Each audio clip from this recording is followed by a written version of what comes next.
the place all the time now. Everybody's like, "Oh, I should do a show." You know, we were just talking about Gavin Newsom and his big podcast. He's, they call him the Podfather, Gavin Newsom from California, and he's doing a podcast called "Why Me and the Democrats Are Wrong About Everything," where he talks to Republicans, and he just sits there while they tell him how stupid he is, and he goes, "You're right." It's a pretty interesting pod, actually. It rules. Yeah, you like it. You're having a great time with it. Love it. Right, and you never thought you'd be into a Gavin Newsom podcast. But when you think about it, it's genius on his part. Right, for him to be like, well, if I got all these haters, what if I just leaned all the way in and was like, hey, why do you think I suck? And then, whoever. And have really good speakers like Charlie Kirk come on and just eviscerate him. Right, and he's like, oh, you're making some good points. And I'm like, why is he doing this show? I would not do that show. No, but people are watching. Yeah. Like if he just went on with Bernie Sanders and it was just this echo chamber of everything we've heard a million times, no one's going to care. No, that's true. That's true. And there probably are people that didn't like him before that are enjoying. I like that he does. I like that because I always thought he sucked. So I like that he's talking about how much he sucks. There are probably people out there going, that's actually a good show. You're one of them. I got this guy because he sucks, but he's having people on that tell him that. And he owns it. I guess he does own it now. Is he going to have Crowder on, do you think? Oh, yeah. Who's going to sit at the table? Crowder still doing it? Yeah, he was on. I don't hear about him anymore. Well, I think he does Rumble and stuff like that. I just don't hear about it. Yeah. Yeah. Well, then, maybe I wouldn't be. Has he had Tucker on? No, that would be a good one. It was only had 2 episodes. Oh, what's the second? Oh, right. He had Steve Tim Bannon. Wait, I guess 3 episodes. 3 episodes because he had Tim Waltz on. Yeah, he had to balance it out a little bit. Right. So he said Tampon Tim. Okay. Is that how he introduced him? Yeah. Yeah, because now Gavin Newsom has been a bully. Well, he's been indoctrinated by his podcast guests. Well, I think Tampon Tim's going to be his ring name. I gotcha. You mean because he's a wrestler now? Yeah. Right. And this is probably Gavin Newsom. Do you think he's going to look at the numbers and be like, oh, Tim Walsh didn't say I suck once, and the numbers are dropping. Maybe I need to get back to having the people on who don't like me. Yeah, he said, I guess they're going after the Trump supporter, Tim Walz is. Because Gavin Newsom isn't 100% sure who his audience is anymore. He used to go after all the Trump supporters, but now he's defending them. Yeah, he likes to defend them. He likes to have them on the pod. It's just weird because he's my boy. Well, yeah, because it used to be. I don't know. I'm so confused. Okay, I'm just trying to figure out the media landscape. I'm impartial. I'm just trying to figure out what the rules are, because it used to be you're not allowed. They said platforming. They said you're not allowed to platform people. It's bad to platform people. And I said, okay, all right, I understand the rules. And then Gavin Newsom was like, well, I'm going to have this podcast where not only do I platform people, like, they tell me their viewpoint, and I don't really have that much of a retort. And I was like, you're like a governor, right? Like, you know how to debate people. He's like, yeah, but like, we platform people here. I was like, I thought you're not supposed to do that. That was before. Okay. All right. Well, their numbers are dropping. So whose numbers? The Dems. Oh, and so he's like, well, if we just have people tell us we suck, we don't know what we're doing. Oh, okay. All right. I understand the strategy now. Just figuring out the rules of the game. That's all. And I'm trying to, and because my thing is, because McClure told me you need to start putting your listeners on game, is what he told me. So I'm trying to figure out the game so I can put you guys on. That's all. What were you going to say, Mike? Maybe it's like the producers. Oh, yeah. And he was trying to produce a flop because he's been having sex with old ladies. Gavin Newsom has sex with old ladies? Possibly. You're saying by rules of the producers. Yeah. I gotcha. Okay. And to get out, he doesn't want to have sex with them anymore. Sure. He's kind of a wealthy guy. He just wants to drink wine and have sex with young ladies. Younger ladies, right. So he's trying to get out of it by producing a flop, but it's accidentally been a big success. Right. I gotcha. So it's springtime for MAGA? Yeah. I see. Okay. And he doesn't understand why everybody's so into it.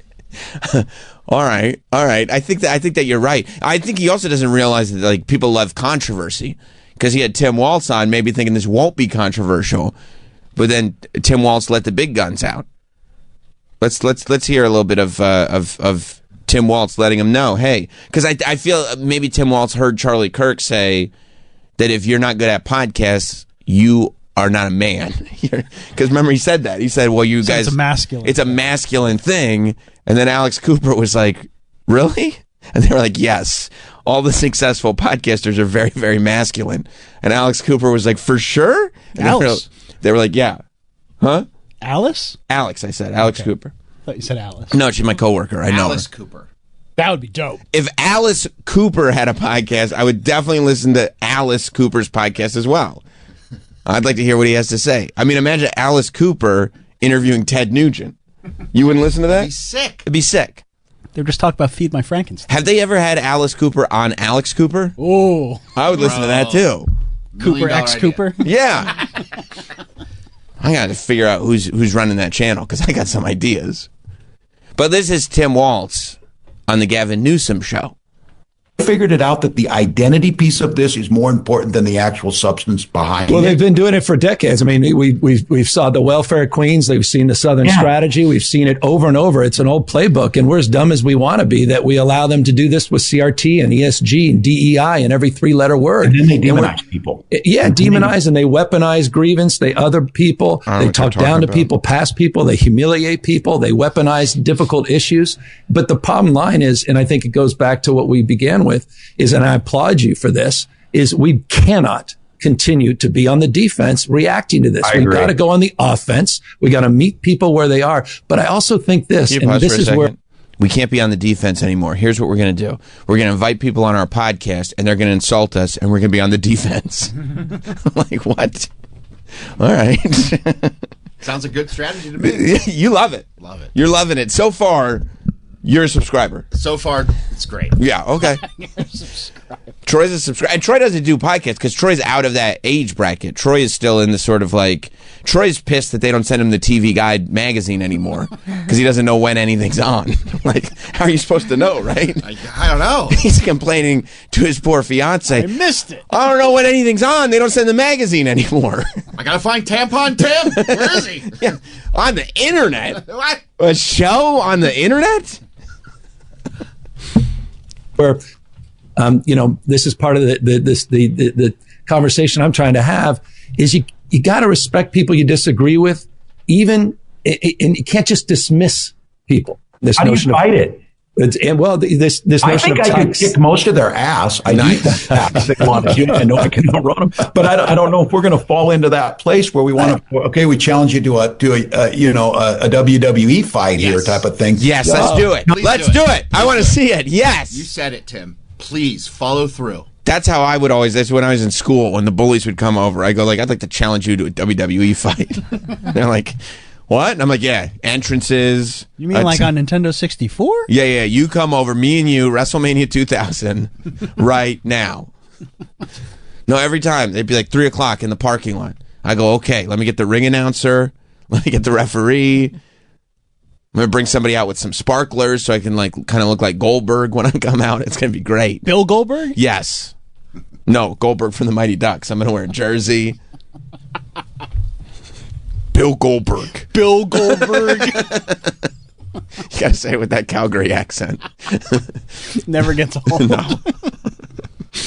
Where we want to. Okay, we challenge you to a WWE fight here Nice. type of thing. No, Counter it but with- it's a natural reaction. I think it's one of the reasons we're losing so many men. And again, it's multi-ethnic. It's not just white men. We're losing them. We're losing them to these guys online. We're losing them to people that I'm bringing on this podcast as well. That's why I brought. These are bad guys, though. These I are brought Charlie bad Cook- guys. And you're a but they good guy. exist. Yeah, what's WWE? He's such a good. Tim's the good guy. Everybody's the bad guy. Wasn't he in China grooming people or something like that? No, I don't think so. Probably. I heard that on the internet. You okay? All right. It was all over X during the election. Right. You must have slipped into Troy's algo for a sec. No, I don't think that. I think that turned out to be false. It actually. It was reported. Well, I remember it being reported. I think it was also reported to not have been an actual thing. But I don't. Who's to say?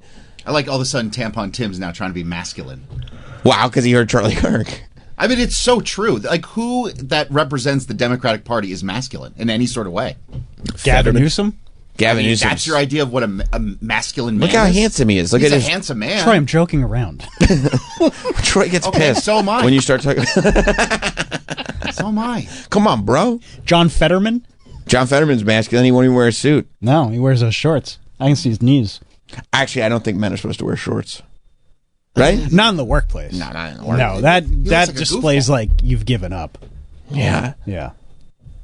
I don't know. Well, but it's toxic masculinity, isn't it? That's just masculine, period. They Oh. hate masculine men. You're saying they have masculine periods? What about Pete Buttigieg?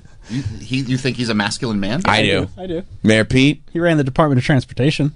That's right. Woman can't do that. No? This makes a good point. I mean, Yeah. it's true. They've Obama was masculine. Obama's masculine. He plays basketball. he's probably the last one. He put up numbers. He put up numbers on the court. He was probably the last Yeah, Democrat 'cause- that had like masculine traits. Well, they've just alienated What about, everybody that's By the way, masculine. Bill Clinton was very masculine. Super. Oh yeah. He was very, I mean, he had testosterone oozing out of him. Yeah. He couldn't even get his job done. He was so masculine. just frothing. I mean, yeah, everywhere he went. It's like, shouldn't you be busy, dude? He's like, no. I'm so horny. Yeah, that's a good impression. That's really good. Troy. That's good. Sounded like him. I think he said that on Arsenio that one time. So horny. I'm so horny. I'm so horny. What about Cory Booker? Wasn't he He's- dating Rosario Dawson? He's masculine. Cory Booker's masculine. I mean, Cory Booker's masculine. okay. You don't even know who he is. Of course I do. I seen a whole documentary about him when he was running for mayor of Newark, and he dated Rosario Dawson. He's masculine. Rosario Dawson wouldn't put up with. She's pretty awesome. Yeah, He's hyper masculine. he is hyper masculine. Oh yeah, He's meta. he is. Wait, no, he's not meta. He's a meta male. No, meta males are Oh. bad. Oh, I thought it was just a guy who's on Facebook nonstop. Well, okay, so should we keep listening to Tim or do we get it? We get it. Okay. So I was going, okay, well, it looks like Gavin Newsom has figured this out. He's like, the trick is have a podcast, right? And you go, oh, okay, he's got it. However, the other side is clap back. Troy, your side. My side. Yeah. This is my side. You guys have your own podcaster that's going to make sure Gavin doesn't take this whole thing away. So you say there's a juxtaposition. A full juxtaposition to go like, okay, Gavin, you think you got something? Well, I got something too. Troy, your guy, Ted Cruz, Lion Ted. has dropped the Ted Cruz show. Are we listening to Ted Cruz podcast? Because if anyone should have a podcast, I was sitting there, right? What's it called? Cruising? Cruising. It's called Cruising for a Bruising, and Ted. It's a Oh, debate. it's the verdict. It's a. Well, it really is a debate. The verdict. What verdict? Verdict with Ted Cruz. Verdict with Ted Cruz. Podcast. In case anybody gets confused. This is not some internet show. Even though, like, this video, they don't even, they put a chyron on it so it looks like a cable show. It doesn't look like they made it look like a television show. Why are you doing that? Just make it, at least Gavin makes it look like a podcast, right? Have you seen his logo? It looks like scratchy lettering. It's like, we don't care. We're just doing a podcast. I'm just going to write my name wrong. I'm writing my name here on the podcast because it's a podcast. Too much of a man to write. Right. Whereas Ted Cruz is like, can we get some of the interns from Fox to make us a chyron? Chyron? Is Cheyenne available? Yeah. Yeah, I've got some ideas, Ted. I have experience in legacy media. Yeah, so your guy Ted Cruz, Troy, has his own podcast that's coming Everybody need a podcast? out. Yes, of course they do. Everybody, if you don't have a podcast, you ain't shit. So I ain't shit? You ain't shit. Fuck. Write that down, Danielle, when they said, what did you learn at your internship? If you ain't got a podcast, you ain't shit. Noted. Right. Yes. And when you hear Ted Cruz give speeches and stuff, I was sitting there for years. Why didn't this guy have his own podcast? This stuff is gold. Remember when he was like explaining why he went to Cancun instead of taking care of his state when there were power outages all over the place? Yeah, I remember that. And when he was explaining it, I go, man, this would fit so well on a podcast This format. would be a great podcast. I would listen to this on a podcast. I don't know if I'm going to listen to this speech, but if you could get this on my phone as a podcast, I would listen to this for sure. And yeah, I guess Ted, I don't know if this is the first episode or if this has been around for a while, if I'm telling you the truth. I don't know how long The Verdict with Ted Cruz has been around. And I mean, I'm in the podcast space. I'm in the satellite radio space. I'm in all these spaces, podcast space, digital space. 625 Episodes? I just went to What? No. Look, it says see all 625. There's my no God. fucking way. What? The fact that there's more than one, I was like, I thought that was the first one. I was 100% convinced that Ted Cruz just started a podcast because he wanted to compete with Gavin Newsom. Has he done the 600 in like the last week? Like he just keeps pumping them out. Guys, I got to record 600. I got to make because they're never gonna click. Oh, it's on iHeart. See all. Oh, Maybe it got an award. I think everything's on iHeart. I mean, click on something so I can see. look at his picture. He looks constipated in this photo. Well, he's like, Which one? His main one. Nah, he looks fine. because Ted Cruz has that look like he's gained a lot of weight, but his body was never built to hold that much weight. You know what I mean? So it looks like uncomfortable. Like some kind of overweight people look like kind of jolly. You know what I mean? Like it was like, oh, okay, they're living a comfortable life. Good for them. Oh my God, they launched this in 2020. You're kidding me. Yeah, on IMDb it says 2020. What? 5 Blowing my seasons. mind right now. 5 seasons? Yep.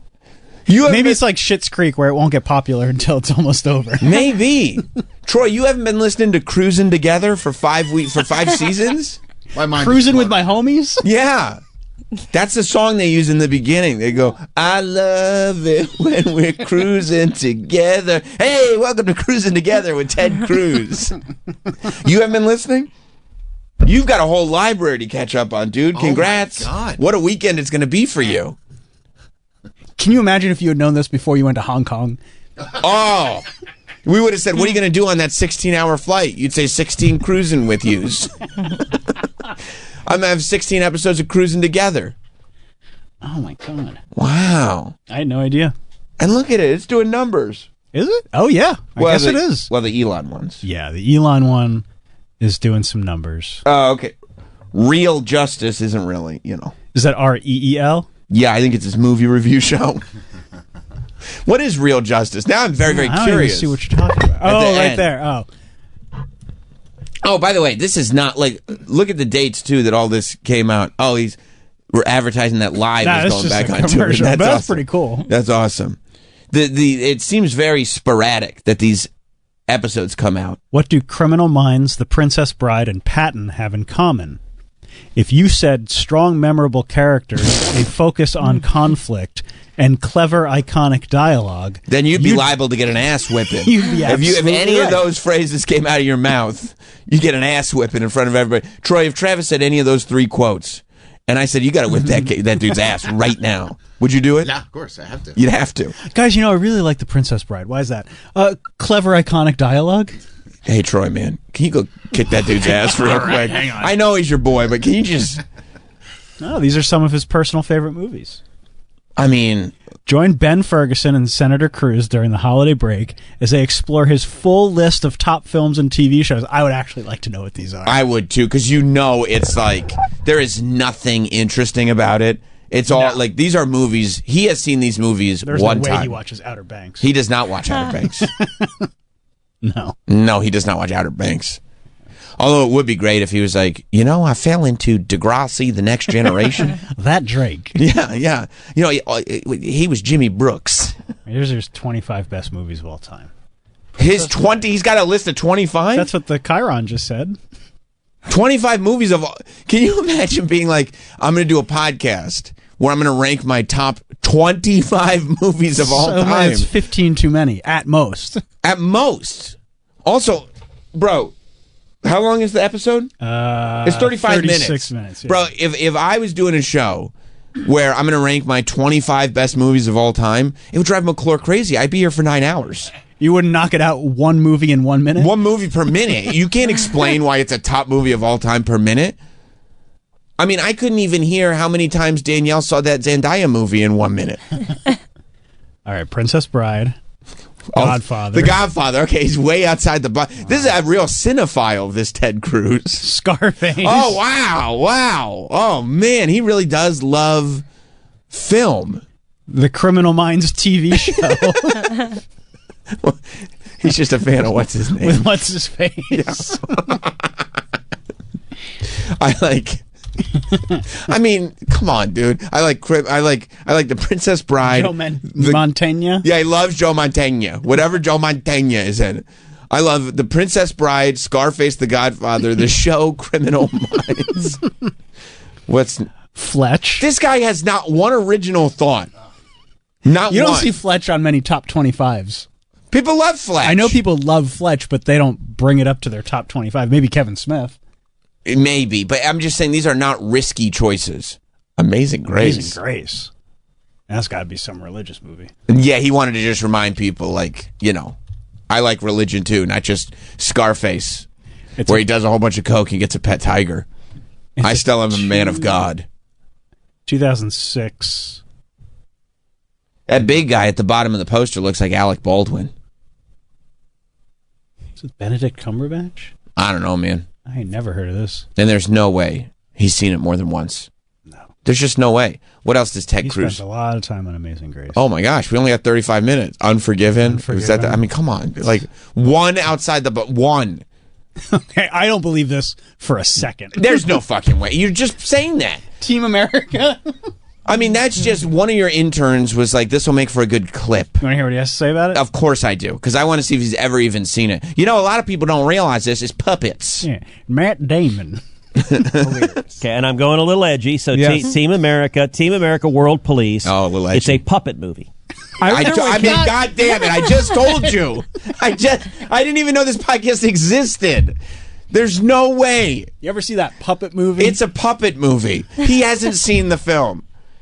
Somebody played America Fuck Yeah for him one time. That's a good movie. And he was like, did they do puppets for this music video? They go, no, the whole movie is puppets. He goes, okay, put it on the list. It's number 20 or 19 of my top 25 of all time. It's a puppet movie. It's an edgy puppet movie. Oh, man, you really are peeling the layers back on this onion. You're kidding me. You're not going to expect, a lot of movies have actors. This one has puppets. Oh, okay. All right. It's edgy. Whoa, watch out now. I was in shock, but I was dying laughing. So Heidi doesn't like movies very much. I took Heidi to see it. She almost fell to the floor laughing. So She did y'all not. clicked And you on that. didn't take her to see it. You didn't see it in theaters. You didn't take her to see it. You don't like movies either. And like, I know you don't like movies. You want to go see this puppet movie? Can I be polarizing here? Yes, please. If you're in the courtship phase of a relationship and the woman that you're courting, I don't care what kind of connection you have, says, I don't like movies, it's done. Sam, is that a red flag? It's the reddest of red flags. It's waving. It's one of those like big flags that they have like to bring boats in. It's a massive red flag. Like, what? I don't like movies? Like, you're not even that's not even a thing to say. Yeah. It's a whole you're just cutting yourself off. So you would never date Troy? No, because Troy. No, unfortunately, I would not date Troy. But there's other reasons. That's a bummer for Troy. I know. But at least Troy can hit you with like. Sam said he wouldn't date you. I'm not. I apologize. I know he would, because I'm not a big fan of movies. But at least you can hit me with Airplane and the Queen movie. And if I actually, There's a couple other ones. Oh, what was that Space Camp movie? Space Camp was great. but Howard the Duck. And you know what? And I know for a fact that if we were sitting on it, if we were on a date, you and I, and we were sitting at a Chili's, I would pick the place. And same side of the booth?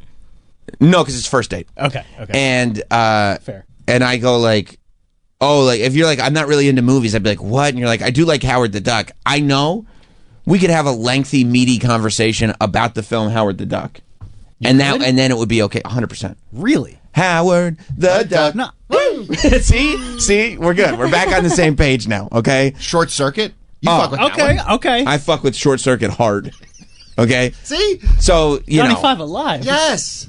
So he says I don't really like movies. That's different from being like I don't like movies. Hattie doesn't like movies. She was on the floor when I took her to see this. All lies. Everything after Heidi doesn't like movies was all fabrications.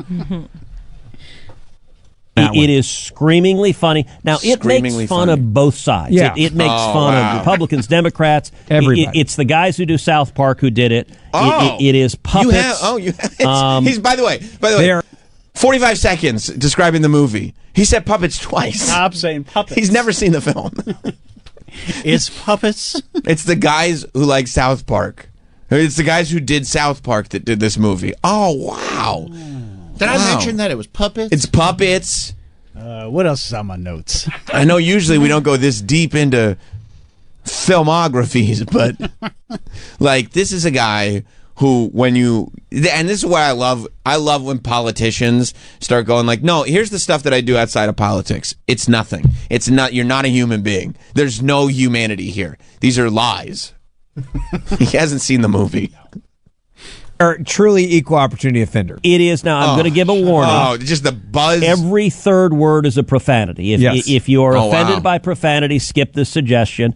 I will say, when we were fairly newlyweds, we went on vacation with Heidi's parents down at Lake Powell, which is fabulous, and we brought it with us, and we sort of, like Heidi and I, remembered this is really, really funny, and I think we didn't quite remember that every third word is a profanity. Oh, you didn't and know I'm that. sitting there with Heidi's parents as we're listening to blinkety blink blink blink blink blink.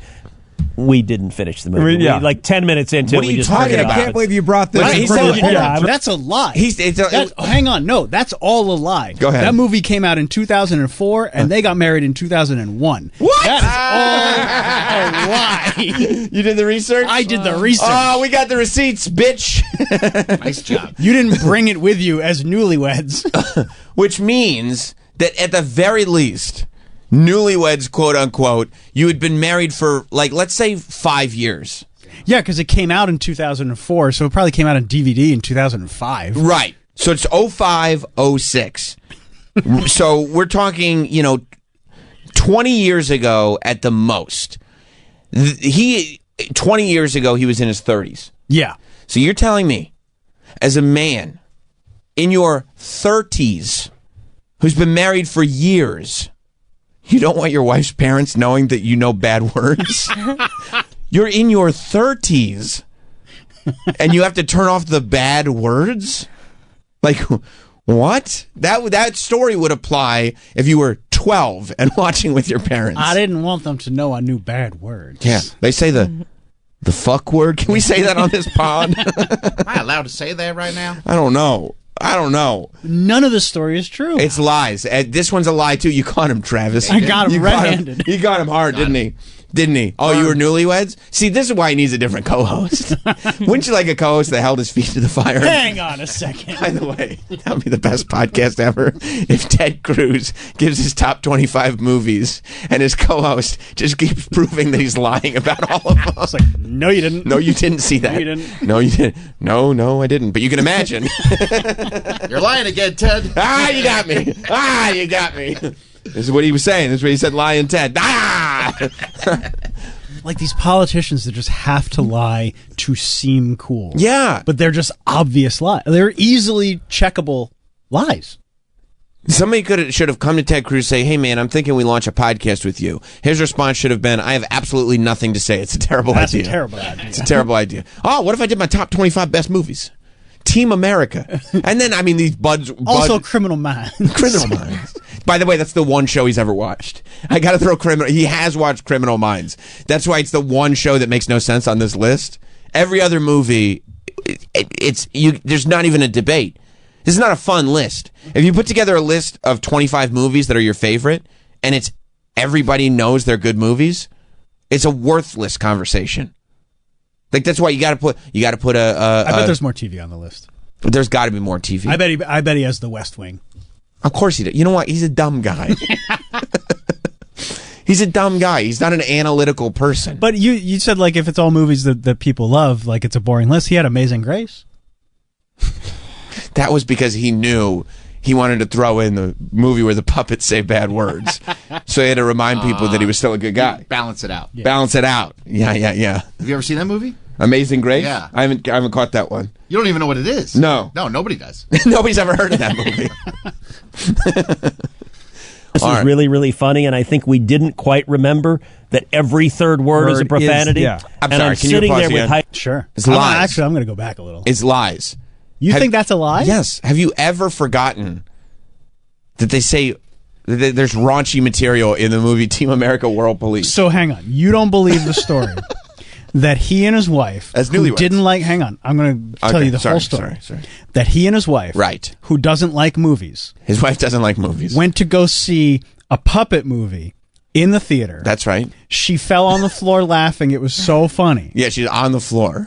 Then, as they were newlyweds, 6 years after they got married, Right. they brought the DVD Right. to his parent to her parents' house. Right. But they had forgotten how profane it was. I think, yes. You And then they turned it off because they didn't want the parents to I know forgot how profane this was. deep into their 30s that they watched movies with curse words. Yes. All right. That is the Ted Cruz story of Team America World Police. And his co-host, who also wants to prove he saw the movie, throws in the buzz phrase, equal opportunity offenders. You know, they're equal opportunity offenders. I mean, this is like, if you wrote this for the worst website in the world, the editor would come back at you and say, this is not appropriate for this web. This is you've never seen this movie. I would bet that they rented it with Heidi's parents, thinking that it was a puppet movie about America actually policing the world. That's right. And they were like, this sounds great. This is great. We should be. This is actually what we're working on right now. This is what we're trying to... Why are they saying fuck so much? Yeah. You know what this is? You know what Ted Cruz's favorite movie list is? It's doing a book report about the cover of the book. I like this movie. It's called Team America. Yeah. Well, the letter was scarlet. And you see this girl on the cover that looks sad. She was sad about wearing the letter that was scarlet. And well, they call the story The Scarlet Letter. In conclusion, it was a good book. And one we can all learn from. The end. By profanity, skip the suggestion. I will say, when we were fairly newlyweds, we went on vacation with Heidi's parents down at Lake Powell, which is fabulous, and we brought it with us, and we sort of, like Heidi and I, remember this is really, really funny, and I think we didn't quite remember that every third word is a profanity. And I'm sitting there with Heidi's parents as we're listening to blinkety blink, blink, blink, blink, blink. Heidi, you remember a couple years ago when you were laying on the floor of a movie theater unconscious because you thought this movie was so hilarious. We forgot. We thought it was PG humor. No, were there any profanities in that movie? I don't think so. I remember being on the floor giving you mouth to mouth because you had laughed so hard we thought you were dead. In the theater, in the AMC. Didn't finish the movie. Like 10 minutes into it, we just turned Heidi, it off. I can't believe you brought this in front of your parents, right? 10 minutes in. They turned it off 10 minutes into the film. They brought the movie there, so there was a conversation about what movies should we bring. Bring that one. Bring that DVD, because we love the movies so much. And 10 minutes in. That we have it on DVD. Presumably, we've already watched the DVD of it. Because who would buy a DVD and just leave it on the shelf? Especially in that era. That was the DVD era. Yeah. You go home, you put the disc in. But not only did we see it in theaters and Heidi was unconscious, but then we bought the DVD and we watched the DVD. And then after watching it in theaters and watching the DVD and claiming that we were newlyweds 6 years in, we then forgot that there was profanity in it. And within 10 minutes... shut the film off for two reasons. Number one, the profanity. And number two, I remember quickly that Heidi may fall off the chair unconscious again if we leave this film on. Now, Mom, Dad, don't be surprised if your daughter passes out. Your daughter might pass out because it's so funny. And the parents, they said this, but she doesn't even like movies. That's impossible, Dad. No. It's that funny. And I don't think there's one curse word in it. Blink, blink, blink, blink. We didn't finish the movie. Like 10 minutes into it, we just turned Heidi, it off. I can't believe you brought this in front of your parents, right? That's good. It was, but it's still funny as all get out. All right. It is funny as all get out. That's what I always say. Funny as all get out. I bet Trey and Matt, who, they're the South Park guys. I'll bet Trey and Matt are like, man, if only we had that quote for the poster. Ted Cruz says, funny as all get out. And it's too late that Sirius already decided that you're knocking out topics daily. Yeah. Because you could have been funny as all get out. That would have been great. I'm glad Sirius didn't see this. They would have made Ted Cruz the new morning man. Oh, yeah, you got it lucky. I would have been out, and they're like, and we need that electric co-host of yours, too. All right, Patton. Okay, big shocker, Yeah, Patton. wow. Yeah, another one. The Sting. The Sting wants to relate to the older audience. Fine. Awakenings. Awakenings. I don't believe that. Awakening. Now that may have been one movie that he actually saw. There's no way. Awakenings. Awakenings. I could see him seeing Awakenings before his wife who hates movies came around. Yeah, me too. And going like, this is one of the best movies. Awakenings is one of the best movies I've ever seen, is what he said. I mean, it's a good movie. But it's not. It's never been on anyone's top anything list. Not close. It's not even a top Robin Williams movie or a top Robert De Niro movie. No. You forget about it. He spends a lot of time talking about Awakenings. Because it's the only one he actually saw. Okay, now this is Braveheart and Gladiator. I mean, because I like movies with swords. Yeah. So this is the sword segment of the show. I mean, how does it... They're two completely different movies. Are they? Braveheart and Gladiator? Yeah. Have you ever gotten the two of those movies confused? No, not me personally, no. I mean, if you got like... Maybe if you did the Gladiator / the 300... Yeah. Mm-hmm. You could do that. Sure. Gladiator / Gladiator 2... But not Braveheart / Gladiator. What?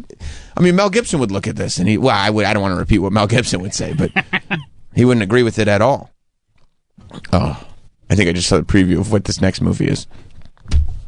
Beverly Hills. He's never seen Beverly Hills Cop. No. He might have seen it once in high. No, here's what happened.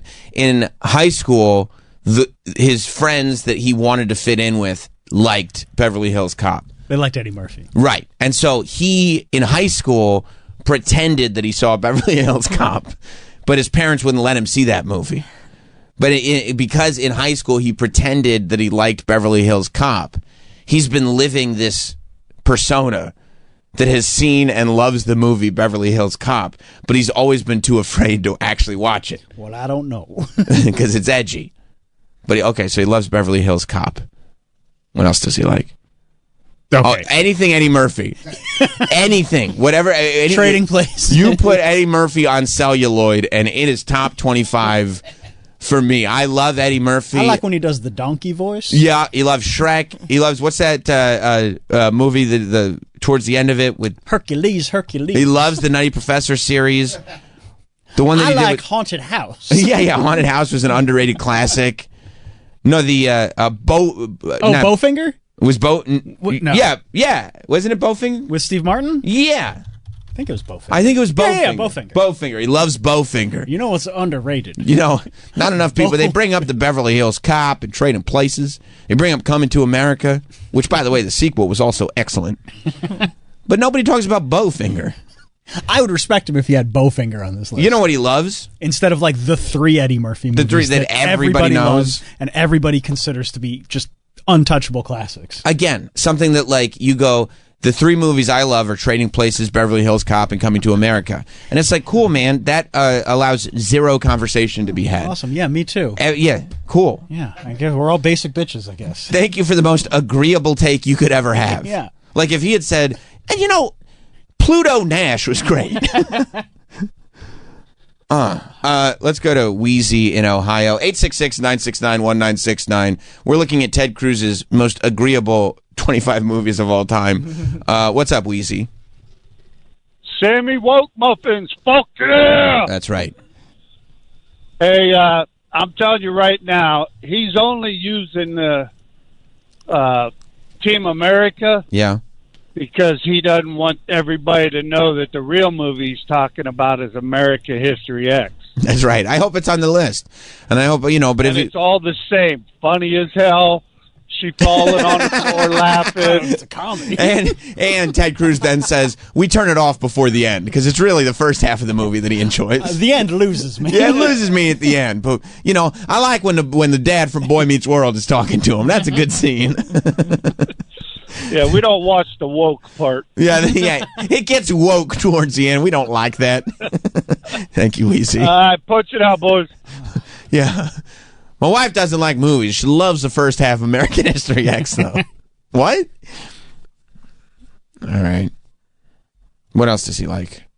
Wall Street. Okay.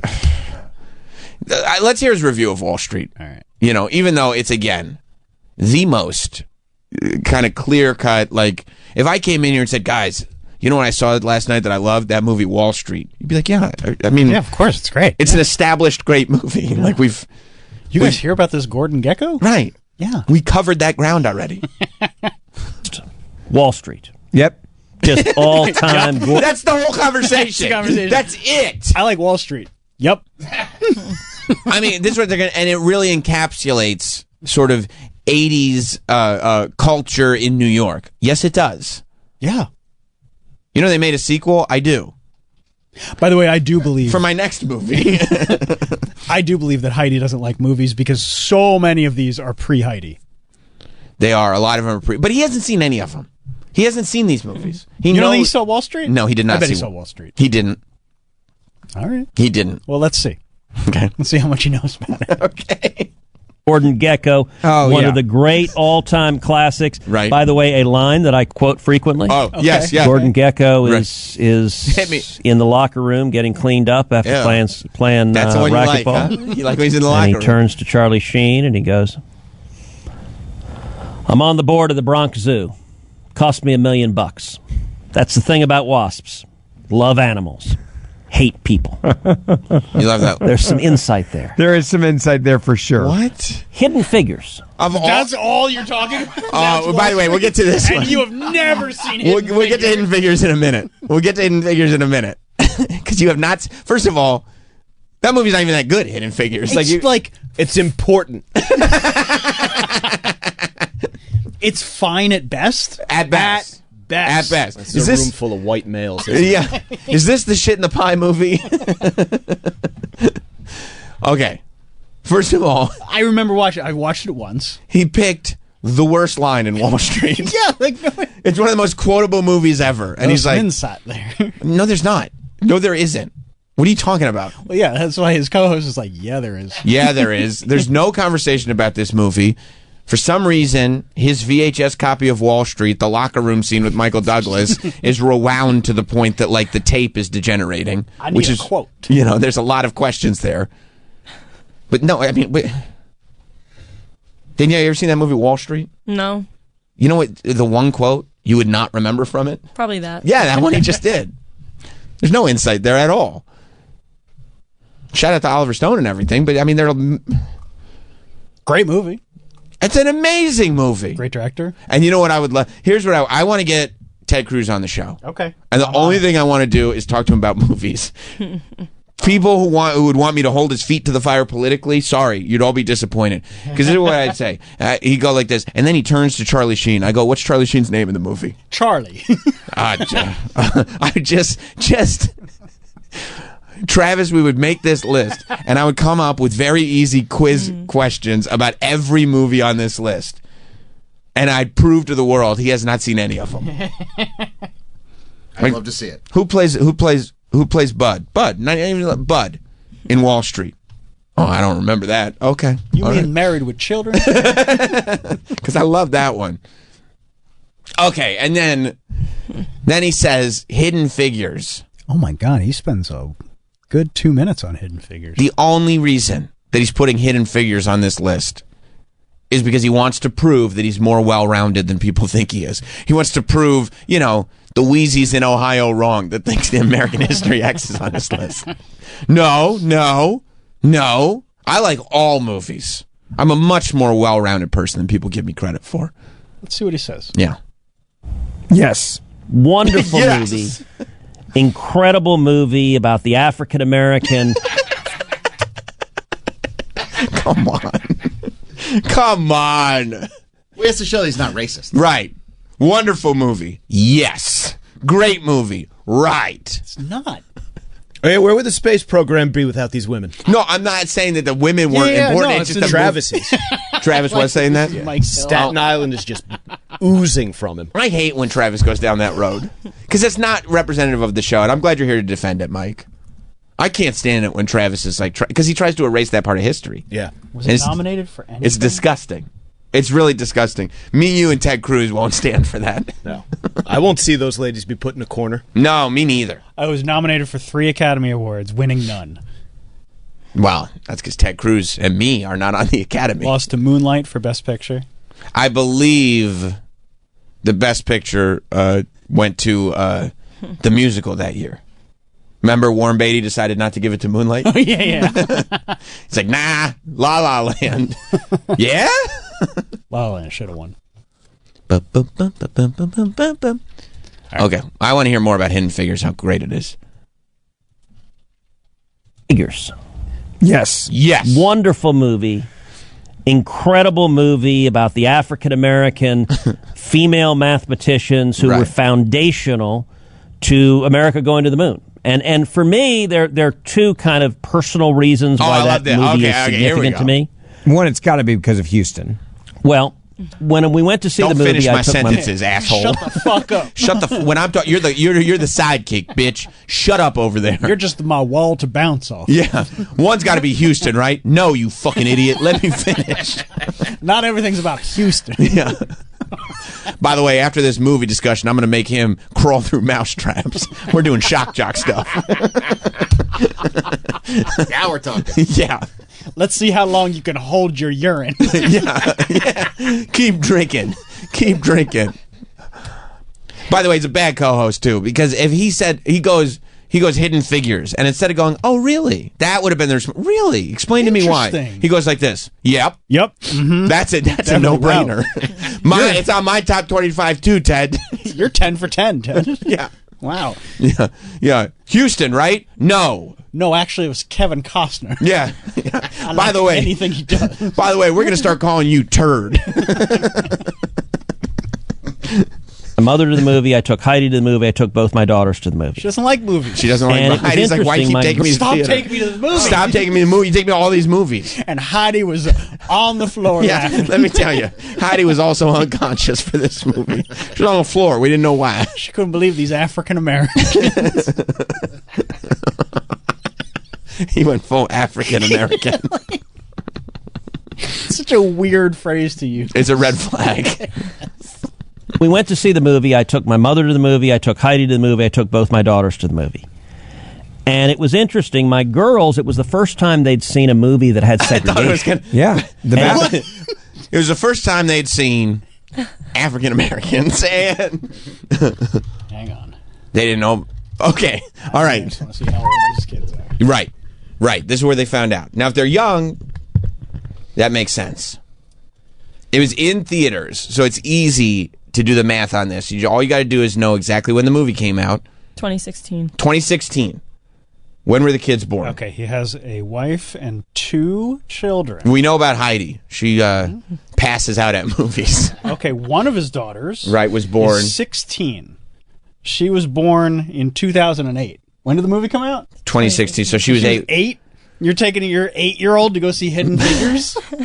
That's not the best theater. Not that it's like an inappropriate movie. It's rated PG, actually. No, but it's boring. Yeah, 8-year-olds don't want to go see Hidden Figures. Yeah. There's 8-year-olds are just happy to see anything. They want to go see Cars. No, 8-year-olds are not happy to see anything in theater. They're 8. They want to. Yeah, they want to see Sonic. They want to see. You know what they want to see? They want to see the Minecraft movie. They want to see Jack Black in there. You know what I mean? They want hijinks and shenanigans. That's what they like. You know. And then... All right, let's skip ahead. Right, yeah. You don't want to hear the rest about Hidden Figures? No, that's a lot of Hidden Figures. I know. He's bullshitting. Okay. What if he says something funny about Heidi? she was near death. Heidi said the N-word. Hidden Figures.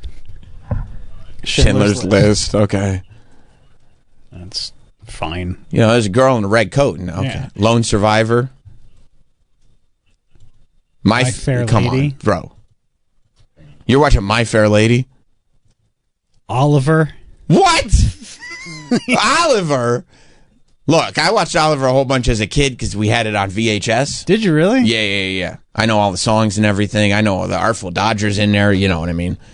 But, like, I would not rank that on my top 25. Oliver. All right. Bullshit. There's no fucking way Hamilton, the film adaptation of Hamilton, is in your top 25 all time. You know what I love? Hamilton. Because they do history, but they rap it. But it's hippity-hoppity. It's not true. There's no way. Yeah, he should have him sing it. Yeah. What's your favorite one? Right. You're about to become best friends. Really? Yep. You know what I'm going to do? I'm going to skip to... Let's just listen to the end of him talking about Hamilton. All right.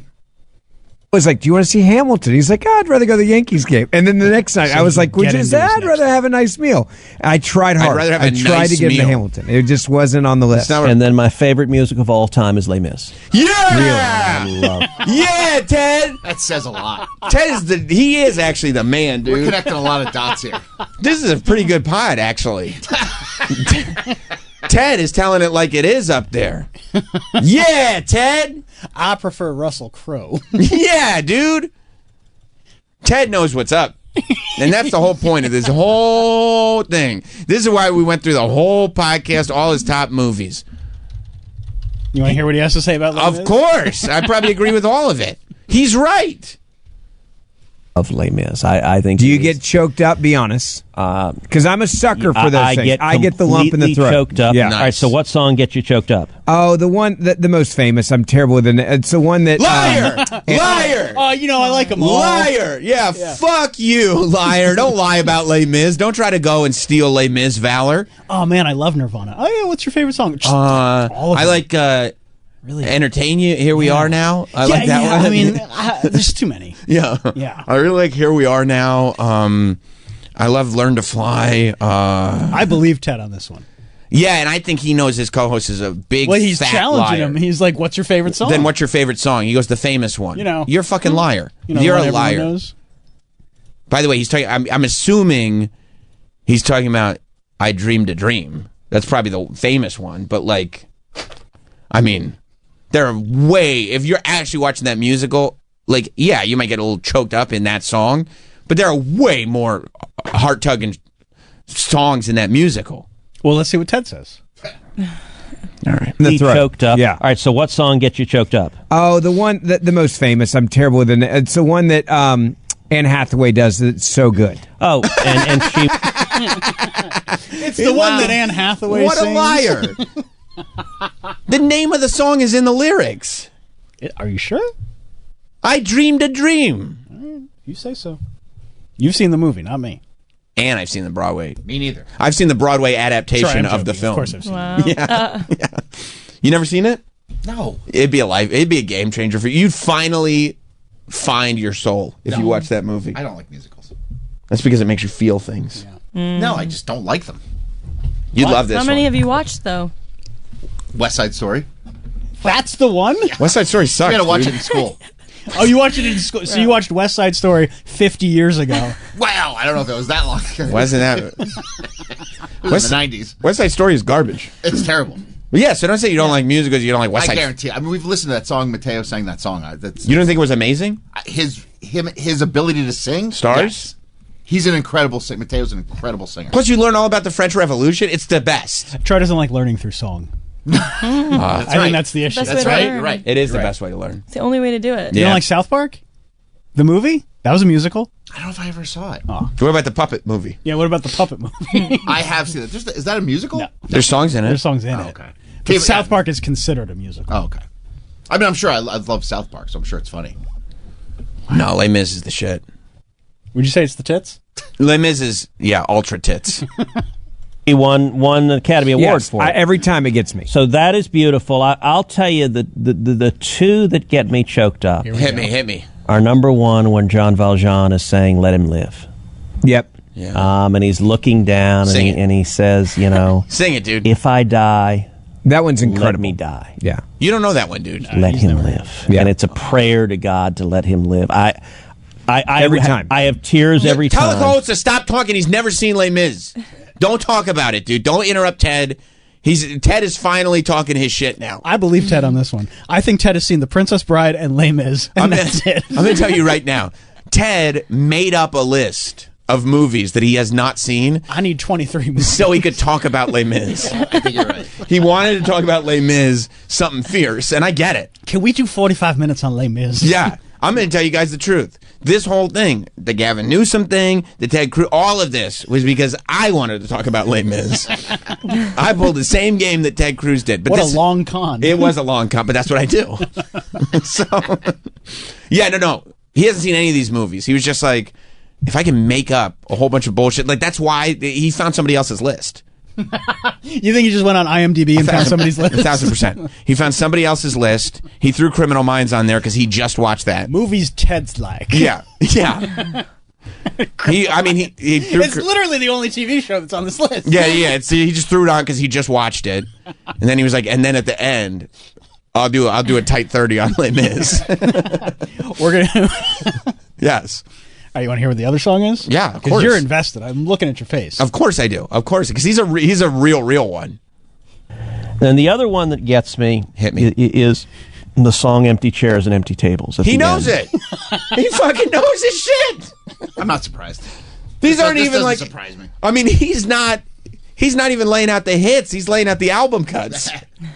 I mean, this guy loves Les Mis. If you ever got to talk to Ted.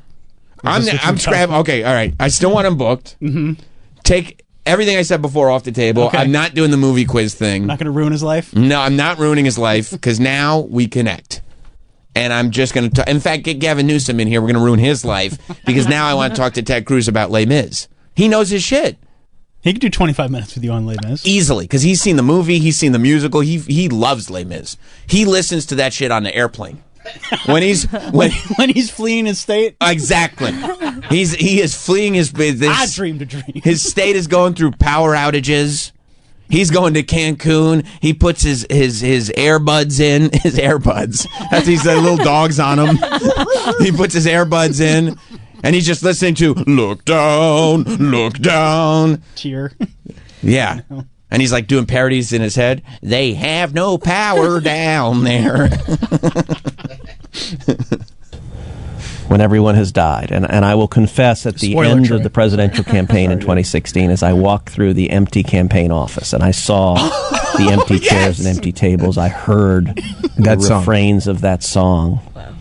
Yeah, you did, dude. Yes, you did. So Les Mis is exquisite. He almost cried. It is exquisite. That's the right word to explain it. He was thinking about it. And he's right. Like every single time I know that we're one show away from vacation, I walk in the morning and in my head I'm going, one day more. I get it. He 100% did that. 1,000%. This is the most honest that Lion Ted has ever been. It's talking about movies, talking about politics. He lies constantly. And finally, he's been itching. This probably felt so good for him to finally tell the truth about what he really loves. It's like he's out. Yes. Yeah. And his co-host is like, what the fuck is he talking about? I just like the really popular song that Anne Hathaway sings. His co-host is like, oh my God, he's actually seen this musical. A lot. Like, he really loves this musical. Like, oh my God, boy. When he eventually loses his Senate seat, oh yeah, he'll think the same thing. Yep. Oh yeah, he will. And then you know what he's going to do after he's out of politics? I guarantee. I know it. I'm. How often am I right? All the time. I can't think of a time you were wrong. Wait till you see it, and we'll stay on the air. Give it a decade, and we'll be here. Local theater. Yes, he is going to do. I did summer stock. Howard Stern's news guy. He is going to do a community theater presentation of Les Mis, and he is going to fund it himself to make sure that he's in it. Yes, yes, he's gonna be in it, and he's gonna play Javert. Is who he's going to play. I was kind of thinking me for that part. I'd like to play Javert. I don't know if you guys have ever heard my rendition of Stars. It's actually quite good. It's exquisite, if I do say so myself. Whoa, the only thing, this whole thing that he's been honest about is Les Mis. Do you want to hear about what song gets him choked up? Yeah. That's what this is. I don't know what it is. By the way, when I was... All right, so 1993. He knows. I was just finished my first year of law school, and I had a job in New York. I was working in a law firm in New York. He's still talking about Les Mis. For the summer. Mm-hmm. This rules. And I decided to fly my mom to New York for the weekend. Right. And so it's 1993, so I actually FedExed a plane ticket, and this is back when a plane ticket was a piece of cardboard. Yeah. A lot of details here, Teddy. A lot of details. With nothing else. It was literally, she opened the FedEx package and just a plane ticket to New York fell out. And she called me and she's like, Ted, I assume this is you. I said, yeah. I had no note, no nothing, just a plane ticket and the FedEx thing. Get on the plane. I'll see you soon, Mom. So I flew her to New York. You're not adding. We went out to dinner at Boulay, which at the time was the nicest restaurant in New York. It was These fabulous. details. And then I took her one night to see Camelot, which was really fun. Yep. and then the next night to see Les Mis. Yes, she loved it. She loved it, and it. That's one of those ironed memories for the rest of life. Yeah, no, that was just very. His co-host cool is disgusted to go do that. All right, he's like, oh my god, he's not lying about this. He really did take it. Like he was lying about taking his wife to see the South Park movie or Team America. Yeah. He's totally lying about that. Yeah, he flew his mom in to have a Broadway weekend. He definitely did that. He went to 2 Broadway shows with his mom. I really want to go see Broadway. Can I tell you something about Ted Cruz? 1,000% confirmed, locked in theater kid. Yeah, oh yeah, for sure. He will never. I mean, he exposed himself here. Yeah. I can't believe the media. Are we the first media outlet to really find this piece of gold and expose him? I think so. He's a theater kid. There are clips of him that Mike found of him acting out The Princess Bride multiple times. He loves Princess Bride. Loves Princess Bride. I mean, Princess Bride's awesome. Yeah. I mean, that's why theater kid.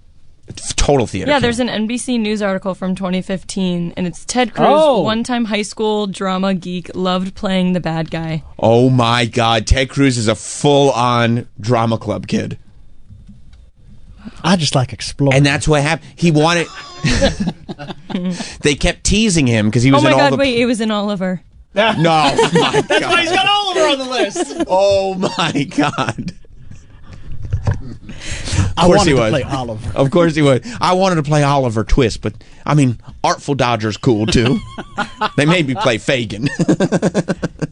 He was the villain. Fagin? In Oliver. I guess. It says Bill Sykes. Oh, Oh. Fagin is like, he's in charge of all the kids who pickpocket, you know? That sounds like you. Yeah, like manipulating all the children to pickpocket and bringing back some You're money. Not personally going to do anything. You're just telling the other kids to do it. Look, like Charlie Manson? Yeah. You're kind of the Charlie Manson of radio. That's right. That's 100% correct. Yeah, see, Oliver asked for more porridge or gruel. Gruel! He asked for more, and they were like, you ungrateful son of a bitch. They kicked him out. Now he's homeless. But this guy, Fagin, he had this gang of kids that would pickpocket people for money. That was what the Artful Dodger was doing. And then he picked up Oliver. He had him join the thing, and then, and then we go from there. Man. Wow. He's a real one. Ted Cruz is the shit. Your feelings have changed. But I also want him to find his truth. I mean, he's living a lie. He is living a full-on lie. And we've proved that today. Yeah. There's no denying that. How do you want to go see Cats? That's right. You were a theater kid, right, Daniel? Oh, yeah. Do you see it in him? Oh, for sure. He's a performer, isn't he? Yeah. I'm ready to see him around the theater district. I feel like he's probably seeing shows and stuff. I mean, can you imagine? My mom's going to be here for 2 days. I'm taking her to 2 Broadway shows. Not my mom's going to be here for 2 days. I'm flying her in. I'm flying her in, just sending you a ticket. Don't you worry. I got everything taken care. All the plans have been made. You don't have to worry about a thing. We're going to another Broadway show. Well, that was nice, honey. Wait, and that was in 93, so he was 23. Oh boy. Oh. He was finding himself. Bro. Yeah. You're flying your mom in for a weekend to watch Broadway shows at 23? Okay. I mean, that's prancing around. Okay. Let's head over the river around the Bangalore. Exactly. Okay. I think Ted Cruz and Tampon Tim have a lot in common. That Tim Walsh is a pretty good guy. Okay. Wow. It's no problem. Matt in Boston? Hey, guys. Exhibit C, that he is a drama fag. There's a scene in Team America. Come on, Matt. Listen, I was a drama kid too, so it's a. You could have phrased that a little nicer. Though. I think Matt's also trying to cover up some. Oh, you know what I mean? Okay. A lot of us drama kids get out of theater and go like, okay, what do we got to do here to kind of overcompensate? Yeah, reacclimate to normal society. Yeah. Look, man, I'm just living the lie. Leave me alone. Okay. Anyway, there's a scene in Team America that the puppets are having sex, and they shit on each other. Why isn't that the top message? I forgot about that. Yeah. Thank you, Matt. That would be fun. You'd ask him about that. What? You go, what? I go, yeah, dude. They shit on each other. Maybe when you were giving Heidi mouth to mouth, you didn't catch that scene. But they shit on each other. I was unaware of that. I was lying about it. I haven't seen the movie at all. So, Pierre in Norfolk. Morning, boys. Morning. And Danielle. Okay. Hey, is JFK on the list because his dad had him killed? He tried to avoid that topic altogether. That's why I picked Wall Street. That's why I picked that Oliver Stone movie instead of JFK. All right, guys. Thank you. Larry in Connecticut. What's up, Larry? Well, Hollywood Sammy Sweetheart, the effing journalist Roberts, professional broadcaster, there he renowned is, professional wrestling expert, and originator of the blatantly stolen Lonely Virgil concept. That's right. What's up, bud? You think the guy breaks out into show tunes and wants to play Annie? Oh, I mean, 100%. He's definitely looked at Heidi when she's nagging him, going, "You sound like Miss Hannigan right now." Yeah. Heidi's like, "Who's Miss Hannigan?"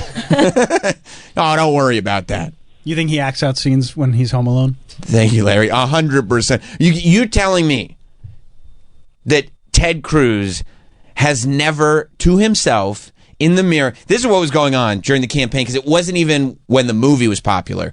It was when the musical was still in theaters. When the campaign was not looking good, Ted Cruz, when he would be by himself, would look in the mirror and sing Popular from the musical Wicked. Popular. You're gonna be popular. Get him, Ted. Yeah, how many times do you think he secretly went to go see Wicked? Oh, he's seen it many times. He's got Danielle numbers on Wicked. Wearing sunglasses and fake nose. Oh yeah. One for not Wicked. Yeah. Hello, I'm Carlos Danger. I'm here to see Wicked.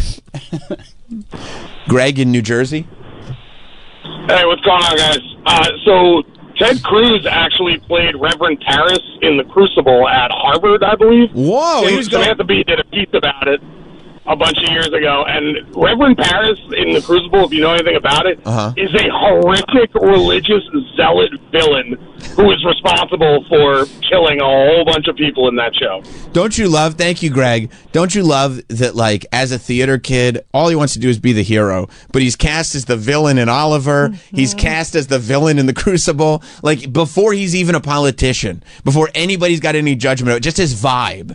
They're like, "Nah, you're going to be the hateable guy in this play." And also, like, maybe this is like his origin story. Always being picked to be the villain. Right. Yeah. And he just wants to play. And then he goes to a Yankee game and they just boo him. Not again, Heidi. Not again. Well, you shouldn't have let that man say I was ugly, Ted. Wow. It was, again, in 1993. He was in The Crucible, everyone's calling it. The Crucible. I love that. Oh, my God. I mean, also, let me tell you something. I'll hit you. Hold that, Travis. Hold that thought. Because it's one thing to be a high school drama kid. If you take that with you into college and you're performing in plays in college, that's not just, I was in the theater club in high school. That's, I want to be a Broadway star. I mean, little Sammy Roberts was in some high school musicals. But once I got to Syracuse, I mean, I had to, that's where I had to redefine my... Let's figure out something cool to do. Right. Oh, wrestling's on. Different kind of theater. Yeah. No, I was done. It was a hobby. Not I was never kidding myself into thinking one day I'll be a Broadway star.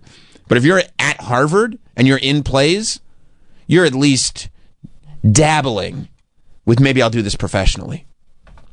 Now, Travis, I heard you exclaim. There's a New York Times article from 2016. The failing New York Times? Failing New York Times. Okay. Called Ted Cruz's Stress Therapy, Singing Show Tunes. Oh, my God. For at least the second time in recent days, the Texas senator's wife, Heidi, has described his method of relieving tension during anxious campaign moments. No. Show tunes. No. She's quoted telling a crowd, "He'll call me and just sing me a Broadway tune." Oh, my God. What are you talking about? It can happen without warning, right before one of these debates or in a stressful moment, she said. Wow. He never ceases to diffuse a stressful moment with a moment of levity. But it's not levity for him. Like he's pretending it's levity. It's not levity. No, it's he serious. just wants to sing his show He tunes. loves his show tunes. That's all he wants. It's all he wants. She neither detailed the quality of his performances or his favorite song choices. So, no word on that. Can you imagine you're about to do a presidential debate? Heidi picks up the phone. She's like, Ted, are you all right? Suddenly Seymour. Little Shop, Ted? You singing Little Shop? How bad are things out there? He's just like... He loves musical theater. Yeah, loves. It's like Broken Dreams. I feel like he Yeah. He's not living the life he wants to. No, the reason he's a politician is because he wants to get up in front of crowds. He does. It's not for the state. It's not for the people. Can I interest y'all in a song? Man. Ed in New Jersey. Hey, you got to walk back the fact that you called him a liar about not liking Hamilton now. I mean, he's the Hamilton drama kid, so Hamilton has to be one of his favorite movies. Ed, you're right. Good. That's a great call. He loves Hamilton. Loves it. He brushes his teeth to Hamilton. He better. He loves that musical. He's got a whole life that we don't know about. Oh, yeah. Because, like, if you're admitting to this... Oh, yeah. And you were a drama kid... And a drama adult. And a drama adult, and you call your wife 9 years ago on the campaign trail to sing show tunes, that's not where it stops. And he was getting his ass kicked in on the campaign trail. It goes deep. High heels? Can you imagine if you're on the campaign trail and somebody puts up a billboard accusing your dad of killing JFK and your way of de-stressing is to sing Little Shop of Horrors? I just saw this billboard. Like, what? What reality are you living in? What is that? Heidi could definitely be a beard. Look. Yeah. Maybe he just likes musical theater. That's very possible. He could just love musical theater. I don't think that's ever happened. I love that the show is unpacking this right now. We figured it all out. You did. This is like an investigation. I thought it was funny that Gavin Newsom was having people on that disagreed with him, but this takes the cake. This is a whole nother thing. Wow. We gotta get Ted in here. Do you think he likes cats? Yes. Of course. You have to, right? At least that song. It's a classic. At least Memories. I love Memories. I mean, that's just a good song. Can we see one of the clips of him doing lines? Like, does he have the chops? I bet he does. There are. Find out why it didn't work out. Yeah, that's odd that it didn't work out. Because he's just like, he's so magnetic. Well, maybe he's really method, and Ted Cruz is the ultimate villain. It's the role that he's playing. Wow. Because he's playing all these villains in plays. Like, he's the ultimate villain. And the reason he does the show tunes on the phone with his wife is because that's off. He drops it. He needs to escape for a moment. Yeah. Yeah, I think he might be onto something there. He's just got a song in his heart, Ted Cruz. Who would have thought? I wonder what his feelings are on Rent. I mean, I think, there are a lot of theater geeks that think Rent's a little overrated because it got so mainstream. Oh, okay. And people would be like, oh yeah, I like musical theater. I like Rent. And it's like, name one other play. And so they started, but, when they start singing about 5,570 minutes or whatever. Yeah. You like that? That's a great song. That hits home for you. Well, it's good. If it's good, it's good. It's good, it's good. What am I going to tell you? And I'll bet he likes that song. Of course he does. Everybody loves that song. Ted, what the hell? Just last month, look what he tweeted. Doge desperately needs to defund the theater kids. Why are you going against your own? What is going on? He has resentment towards them. What? Well, yeah, because they made it. Because they made it, and he didn't. Mm-hmm. What a fucking hater. Should I reply with that? Ted, WTF. What? WTF, Ted? That's you. That's you, Ted. What do you mean defund the theater kids? I'm sure everybody's going to agree with him. Wow. Ted. You are a liar, Ted. You are living a lie. Why would you want to defund theater kids? Actually, I secretly think they get all the money. Because it doesn't work. Like, this must kill him a little inside. It does. They need to have to play the villain like this. Don't fund these programs. Because they make you promises that they don't keep. They tell you you're good. These are bullshit. They always make you play the villain. They make you think that you can do it forever. Or so you I've can't. heard. You can't.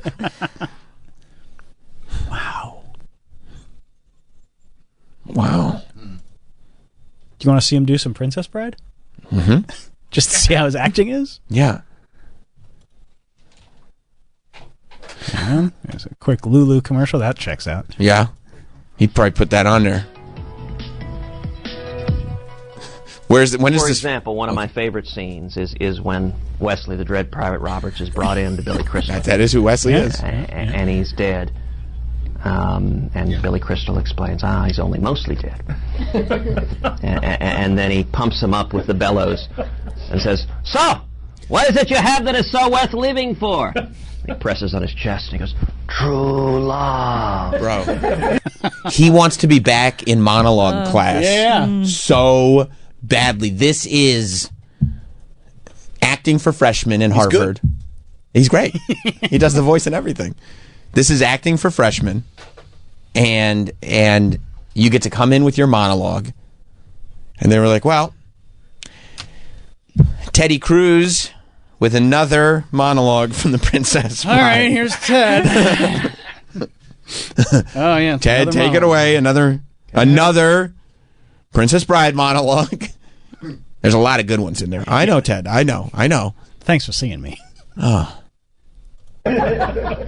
And Inigo Montoya goes, "You see? He said true love. There is nothing better than true love." Look at him. Okay, he's doing all the acting thing. He says his face is changing. He's doing the voices. He is acting. Now that you see this, when you see him talk, though, in like interviews, sometimes he does very the acting theatric stuff like this. Yeah. Now you gotta get it. Are you going to look at him differently? Yeah. 100%, right? Crystal goes, "You're right. There's nothing better. Look at him. A nice mutton, lettuce, and tomato salad when the mutton is so lean." But that's not what he said.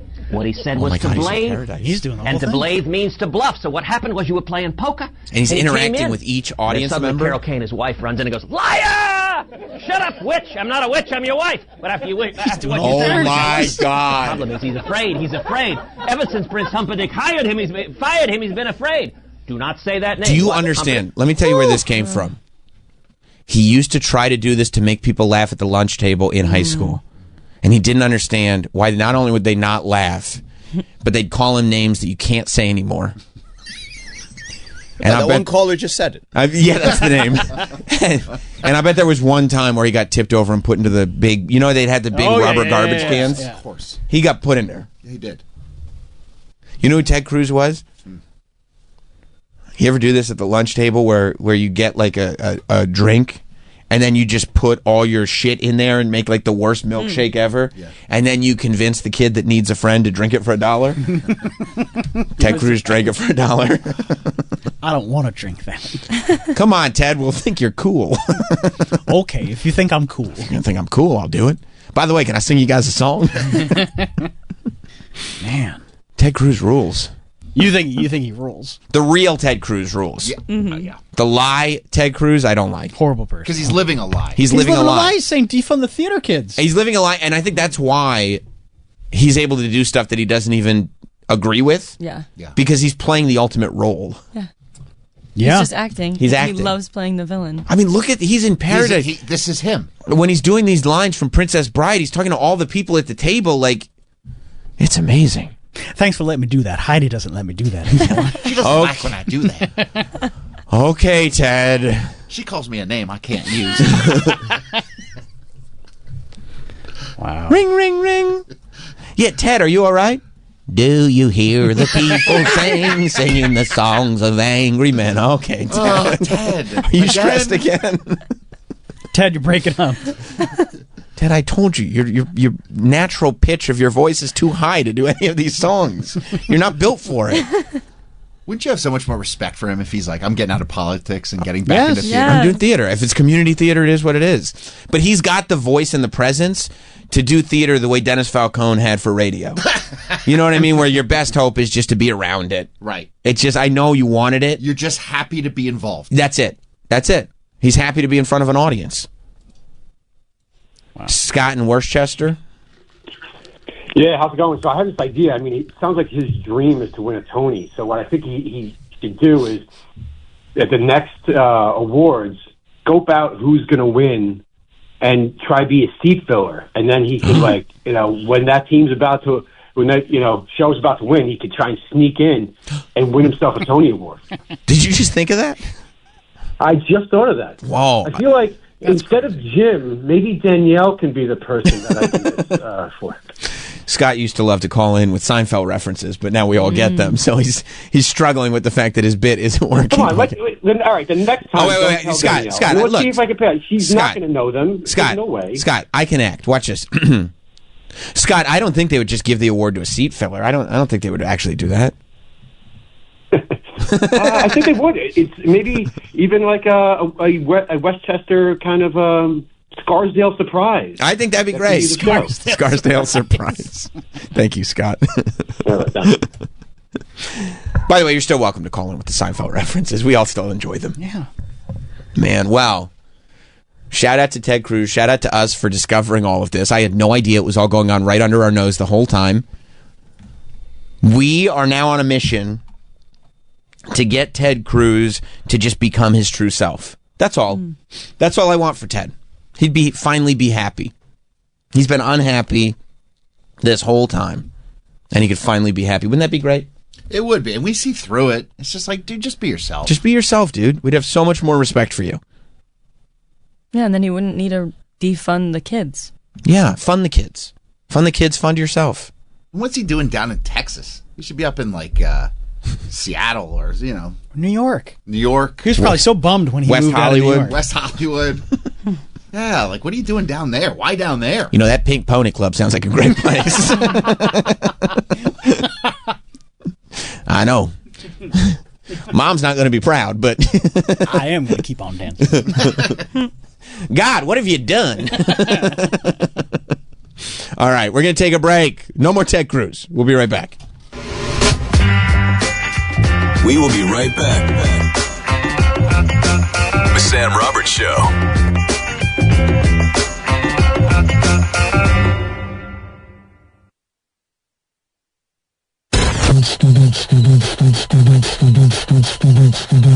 What you mean, something like this?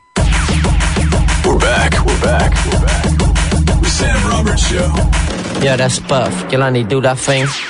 It'll be up on the SiriusXM app. So after today's show, you can listen to that on the SiriusXM app if you'd like. And the video will be up on YouTube at 11 a.m. Eastern. So you can watch that on the Satisfying Podcast YouTube channel. It was another fun one. Lots of White Lotus talk. And speaking of podcasts, Las Vegas, Thursday, April 17th. I'll be bringing Not Sam Wrestling to Las Vegas. WrestleMania week will be at the Comedy Cellar, Las Vegas. That's April 17th. You can get tickets. It's a 5 p.m. show, local time. So you can get tickets at notsam.com via the ticket link. And you can also, of course, go to Ticketmaster or just look it up or whatever. But use the link at notsam.com. It'll take you right there. And come join me in Vegas on Thursday, April 17th. A lot of new tech news is coming out all over the place. I guess Apple is trying to figure out what the next step is going to be. It's interesting because it really feels like, realistically, the future of tech is more in sort of software. It's not like hard. The days of buying. It's like the soft more, not the days of buying devices feel like they're getting lesser and lesser. You know what I mean? You mean like people are hanging on to their stuff longer? Or not necessarily, just that you don't need. Like, it's not about what's the next device going to be. It's about, like, what can this device do that's different? Like, when you talk about AI, when you talk it's all the technology, it's almost like we've capped out what devices are going to be. Right. And now it's, what can we put into this? And so they'll upgrade the device, I would think, so that it can handle certain software and what AI is capable of and all that, but realistically, the form factor and all that, I mean. But it's been over for a while. Yeah. The form factor of the iPhone is How do not... you improve it? You don't. It's not all that different from the original form factor that Steve Jobs put out, over a decade ago. Bigger, smaller, bigger, smaller. Big and small, whatever you want. Yeah. We'll have them both. But they are saying that the flip phone iPhone. Now, I have actually heard more and more that people, and this might go to, remember Danielle a while back was saying that, people like digital cameras and the retro tech and everything. Mm-hmm. It does feel like more and more you're hearing about flip phones coming back. Like people are de-teching. Like flip phones or foldable phones? Flip. Okay. Like that people are more and more de-teching and just using a flip phone that does less because they don't want it around them all the time. I think people are kind of becoming more and more aware. I saw a guy with a flip phone last weekend. I was like, what the fuck is he doing? Flipping? Yeah, he was flipping. Yeah. Was he flippant? No, he wasn't flippant. Okay, that's good. That's good. All right. No, well, he was nice about it. Because that's what I worry about, that the more flip phones we get, like as much as this takes out our humanity, all the touch screens, I don't want people to be flippant. No, he wasn't. Okay. I was concerned, but he wasn't. Yeah. When you saw him with the flip phone, was it like, what is he doing? Or was it like, man, I kind of romanticized those things. No, he was like older, so he wasn't doing it to escape the modern world. He just didn't want to upgrade. Yeah. Yeah. He's like, no, I'm good with this. Yeah. Yeah, I can throw it when I'm done on a phone call. I don't think that, and that's fun. I don't think, like, there's one flip phone that, like, Cat, the Caterpillar, Jitterbug? Not a jitterbug. No, like the whatever they are. They make the construction vehicles and stuff like that. Yeah. They make a flip phone that is still very much actively available. Do they? Yeah. And it's like, it's an interesting, I don't think it's not going to replace touchscreen, whatever, smartphones by any stretch of the imagination. But I do think that the population of people that kind of de-tech and get stuff like this will grow as things continue to go. You know what I mean?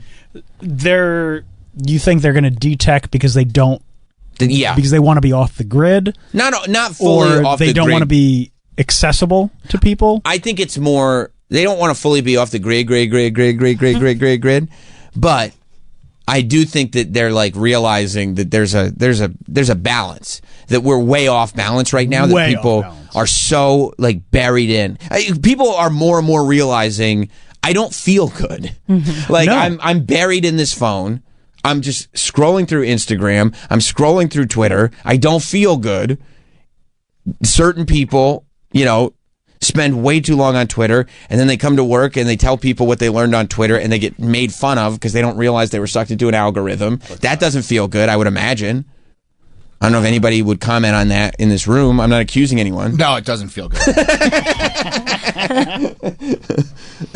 But I think the more that stuff happens, and it's only going to happen more. And it's also unhealthy to be constantly accessible from work or to work. It is the idea that you used to leave and that was it, bro. Severance makes it so clear. Like when people are like, would you sever? I go just watch the show. Yeah, obviously it's a bad idea, but they're so accessible that people go, I think I still would sever a little bit. Like you used to leave work, and if there was an emergency, you would get a phone call. Right. Otherwise, you would see everybody the next day when you got back into work. If you could escape the work building, leaving something undone, you were good until tomorrow. Yeah. You did not have to worry about that. Go home, eat your dinner, go to bed. Like, you do not have to, that's not your problem until 9:30 the next morning. But that's not at all the case anymore. Like, I'm sending emails at 10 p.m. Why aren't you responding? Hey, where's the reel? Right. Wait, huh?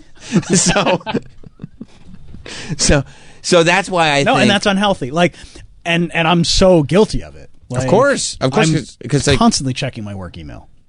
Yes, and that's why I think more and more, especially like younger people, I think will kind of rebel a little bit against that if they're allowed, and start to de-tech, and then there will be. I mean, companies like want you so on the grid that they will give you a phone. And it started when they were like, would you like a free BlackBerry? Yes, I would like a free BlackBerry. BlackBerries are awesome. I would love a free BlackBerry. They're like, cool. The only thing is you're on call. You know how doctors are on call like 24/7, 3 days a week? To save lives. Right. You will do that for 5 days a week and also the weekends. But no extra pay. What about this BlackBerry?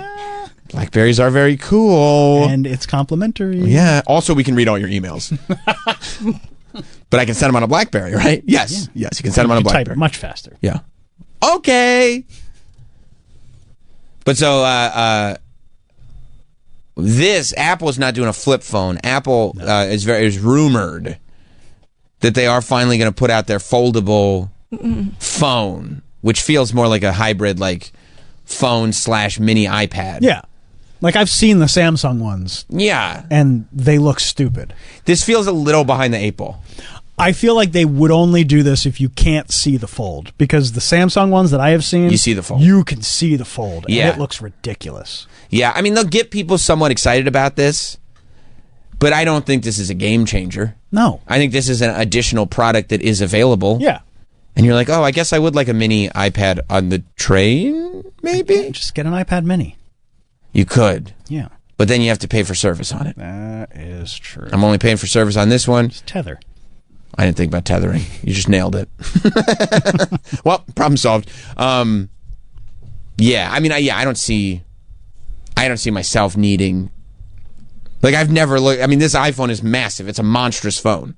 I don't go like, what if it was much bigger? Yeah. What if the iPhone that I had now is twice as big? Yeah. Yeah, and twice as thick. And also, like, folding a screen. See, like, I don't think practically that there's any merit to it. It's just kind of a cool thing that you can bend a screen. Yeah. Like, once you get past that, you're like, I mean, I kind of liked it better before. I know one person. I bet I know one person who's going to buy one. You know what, dude? I was right about the iPad. And you guys said I was wrong. I was right about mouth tape. No, you weren't. Oh, God, you remember? Yeah, when he thought he saw it on a podcast, but it was an Instagram ad. Okay. Of course I remember Bob Kelly getting tricked by Instagram. I wasn't going to bring him up. Well, you did, and he got tricked by Instagram. All I said was I know someone who's probably going to get one. Was I right? You're not wrong. Okay. So, I mean... But yeah, now there's like several sources that are saying like, yeah, this is coming. This is definitely happening. Yeah. It's fine. Analysts who are always right. And it's so much easier now with like remember 15 years ago, it was a big surprise when the new iPhone was announced. And one more thing. Because everything, but like even like the iPhone 2, 3, 4, like they were all, it's under lock and key. Yep. They're being made in this one factory and we don't get any parts anywhere else. Yeah, there was one iPhone that they left the prototype in a bar, remember? Yeah. And somebody sold it to Gizmodo or one of those sites. And it was a huge, huge scandal because you never got Apple products early like that. No. But now that they outsource everything. Yeah, I mean, you could, like, they're sending the measurements to the shitty case manufacturers a year in advance. Yeah. I think the last big sort of, oh, this is a big change, this is a surprise design, was probably the 10. Oh, is that when they got rid of the button? Maybe getting rid of the button. I don't know. I mean, we're at the point now where Kinda felt like Dynamic Island really changed things. Dynamic Island. That's just me. Yeah, we're at the point now where like I don't know. I forget many times. They're like, is that the newest iPhone? I don't know. I don't know. Maybe. I guess. Yeah. Camera's good. Yeah, it seems fine. So I'll say yes. It's crisp. Yeah, but then they also say that the rumor is that Apple is getting ready to completely reformat their software. Yeah, I saw that. So that they say it's going to make it easier. And so it's like it won't be, it'll still be a touch screen, but it just won't be, because this software is pretty much, with a few bells and whistles added, it's the same basic software that the original iPhone had, that the original iPad had. It's always been, apps, the squares that you click on the squares. They added folders. That's what they added. They added folders. Folders are cool. Yeah. But that was it. Now they're saying they're going to completely change it from the ground up. It'll look radically different. Right. With changes involving everything from icons, menus, and apps to windows and system buttons. Which, I will be honest, that frightens me. You don't like new things. I don't like new things, and I also... You just found out Ted Cruz loves musicals. That's a new thing. I know, and I'm fucking flipped on my head from it. Like, so you don't always hate I don't know which way is up at this point. But I think that I get a little worried because, like, at a certain age, you go, I'm out. You know what I mean? Like, I'm never going to learn this system. I think that's kind of dependent on the type of person that you are. Yeah, I'm out. I'm never. You're out. You're already saying that you're out. I'm telling you, if they're redesigning this, I'm out. I'm going to flip phone. Oh, you learned TikTok? Yeah, but that's because they had pranks. Yeah. Are you going to tell me that they're going to be pranks that are specific to this new system? Because if there might be pranks. I will learn it. Well, and that's also something new versus something that's changing. Right. Like, I'm all down for something new, but I don't like when things change. You prefer a full, like, you don't want to change. You want a full, fresh No, thing. I don't want any of it to, I don't want anything. No. But I'm saying, like, at least, like, Ted Cruz, like, that's new information, but I see. He didn't change. He's always been the same. The form of Ted Cruz remains. Right. You just know new information about him. Exactly. Like, it's like if you had the same operating system, but now you realize that it's actually capable of doing a couple new things. Right. Right. That's Ted Cruz. Exactly. But no, I don't like any of how this is changing. It's scary. Yeah. It's scary. And, you know, I romanticize going back to a flip phone era, but then also, like, you're never going to do it. No, because you flip through your photos. It's so easy. I remember when I had, like, the BlackBerry Bold, and, like, you're trying to flip through to your next photo, and you just get that loading wheel. Loading. It's like, no, I'm not doing that. And I'm certainly, I mean, the idea of going back to texting with the 3 numbers. 1, 2, 3. 1, 2, 3. 1, 2, 3. 1, 2, 3. Why does it keep texting with the rapid rate that people text at now? Maybe I get a sidekick. If I got a sidekick, you know, they had full. Yeah. Or maybe I get one of those Motorola two-way. Remember the two-way pagers? Right. Or the walkie-talkie. Then what's the point? The two-way pagers were cool. Then you're not disconnected. They were cool. I don't need to be I just don't need all this stuff. It would help everyone slow down. Slow down. What stuff do you not need? I mean, do I not need? Or like, what do you want to get away from? Well, it's just the habit of checking how many people like your Triple H video. It I mean, has to be through the roof. It's through the roof. I lose track. I get that. A video comes up of me opening wrestling cards with Triple H. I'm getting, you know, every time I sign on to Instagram, they're like, "Oh, I hope you don't mind. There's 1,000 comments." Good thing you have your alerts off. It'd be like, I mean, the phone wouldn't work anymore. No. I mean, the amount Instagram doesn't know what to do because it's like we've never had this influx of positive feedback. And I go, yeah, well, my life is dope and I do dope shit. What do you want me to do? They're like, give me one example. I go opening wrestling cards with Triple H in his office. Instagram's like, yeah. Okay, you're right. 100% right. Yeah, you nailed that one, dude. That's a great description. Point to you. Yeah. But yeah, I mean, look, that's the problem, right? Like, I go, I don't need, I would love to break myself of the habit of, you know, every time there's 30 seconds that you have to wait. Better take out my phone and scroll for 30 seconds. Yeah, no. Right? That's bad. Yeah. But if I know there's a video out there of me and Triple H opening wrestling cards, I do immediately want to know what people are saying and I want updates because I know it's going to be good. Do people like this? Yeah, they love it. No, I wasn't asking you. I was saying that's the voice in your hypothetical. head. I'm sorry. I misunderstood. Right. So. You know they love it. They love it, dude. You almost need an in case of emergency device to carry around. Like, if you really need to scroll. Oh, it's been a minute. Better scroll. So, I mean, I'll just have to learn the new system, I suppose. Yeah, of course you're going to learn it, and you're going to love it. Because that's how they get you. Anonymous sources tell Bloomberg the design is loosely based on the software interface of Vision Pro. Vision Pro sucks. Have you ever used one? No. Okay. No. Vision iOS features more rounded icons, a sleeker window system. That probably is it. They're just like circles instead of squares. Yeah, like I think you're worrying for nothing. We're reinventing this from the ground up. Remember the old squares? They're gone. They're forever gone. These are circles now. What? Yeah, circles. Circles. The folders are still squares though. Do the circles have folders? Yes. Yeah. I mean, Vision Pro kind of seems exactly like the phone, except right in front of your face, right? I think it's a little different, I guess, but derivative at least. Yeah. By the way, Vision Pro is not a thing. Like they don't need to. I mean, it's not gonna be a thing. Nobody has Vision Pro. Look at that. That looks radically different. Whoa. They are circles. I don't even know what to do. I didn't even consider. Yeah, because I'm like, where I go like this. Where these seem like interesting circles and all, but where are the squares? Like where these are not clickable, they are circles. Oh, I don't like that at all. The circles? No. You can't handle that. No. I get that. Look, this is like a mock-up, and it's like, those are circles. But see, like they changed the computers to kind of look a little bit more like phones and iPads because everybody's using phones and iPads. The idea that they're changing the phones and iPads to make it look a little bit more like Vision Pro, as if that's going to be the next thing. It's not being the next thing. It's not. It's not Fetch. Why? Stop trying to make Vision Pro happen. It's not happening. Wow. I don't know anybody who's actually like going like, yeah, I use Vision Pro Active in my day-to-day life. I've been on one form public transportation where it's like, oh, got a train ride in front of me, time to slap the old goggles on and point at the air for a while. This is normal. I haven't seen any at all. None. Because I don't think people want that. I don't think people want that complete disconnect. People aren't ready for a full dystopia.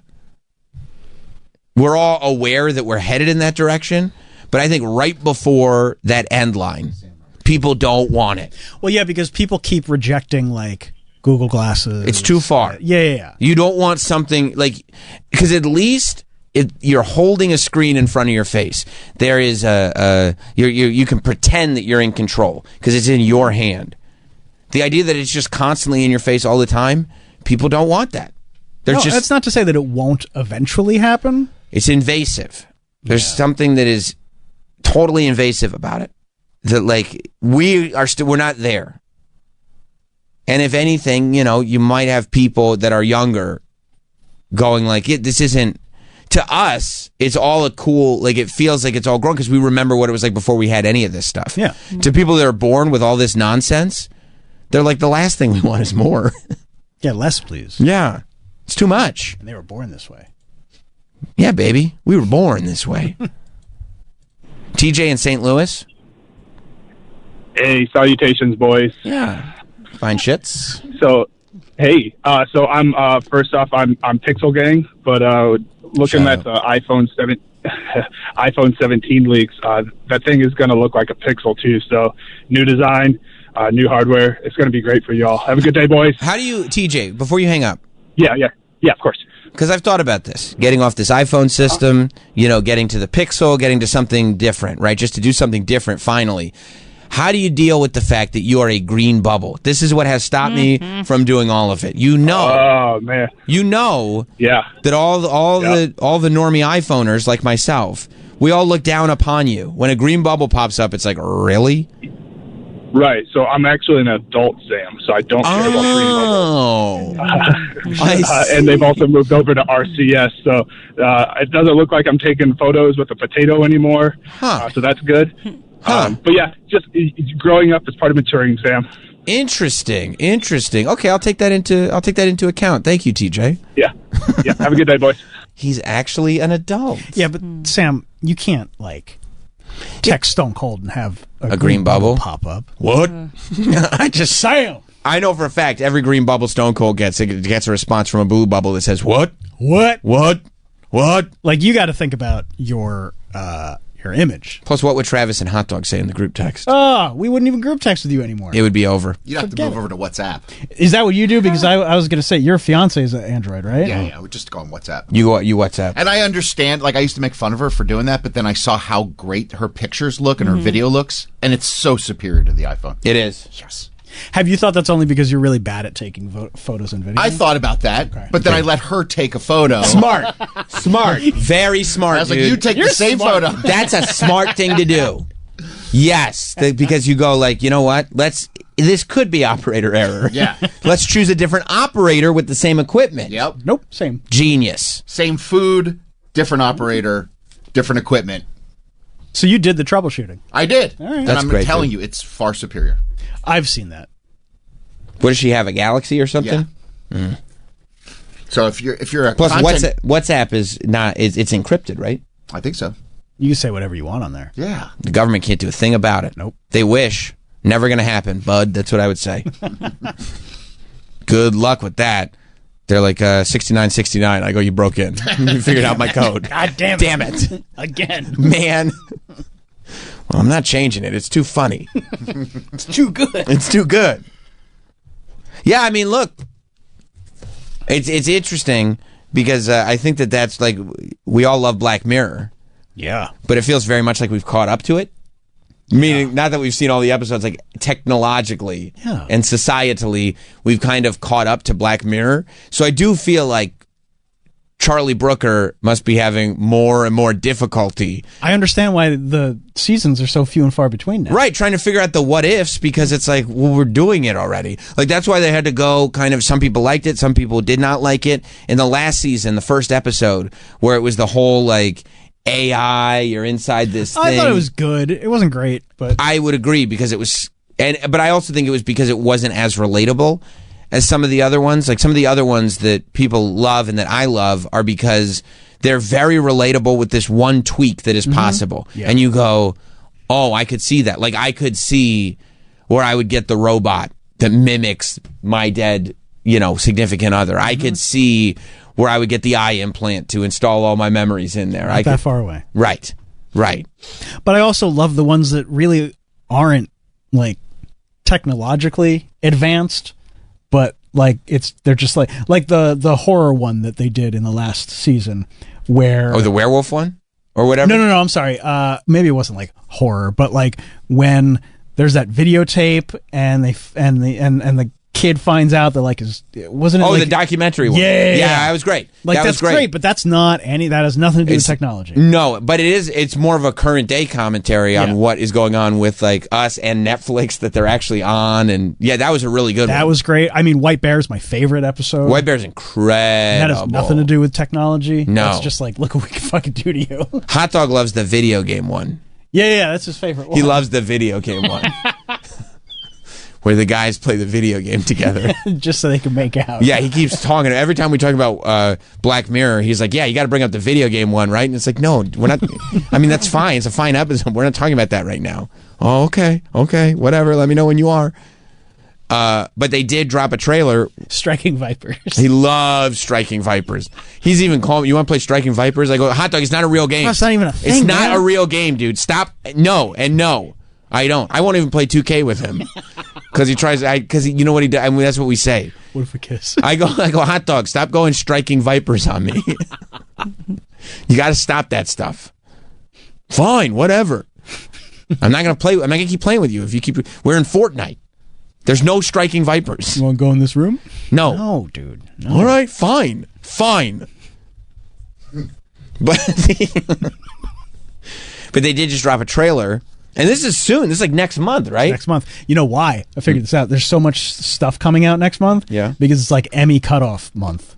April is? Yeah.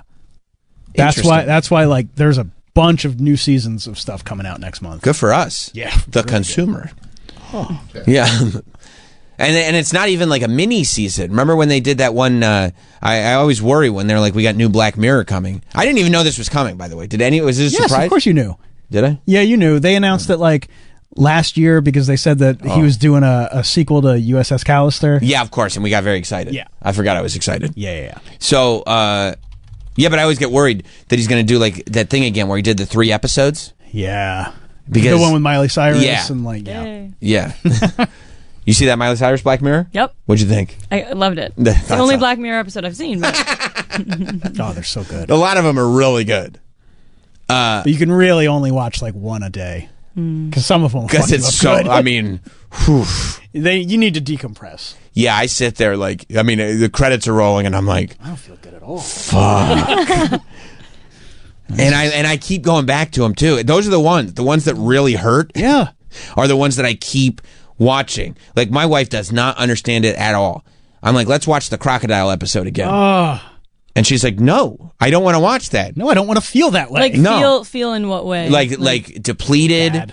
Like you have no faith. Because it's not even like I feel bad for those characters. It's not empathetic because it speaks to what's going on now. You end up feeling depleted, hopeless, and like not only is there nothing you can do for yourself, but the world is about to go to shit and the damage has already been done.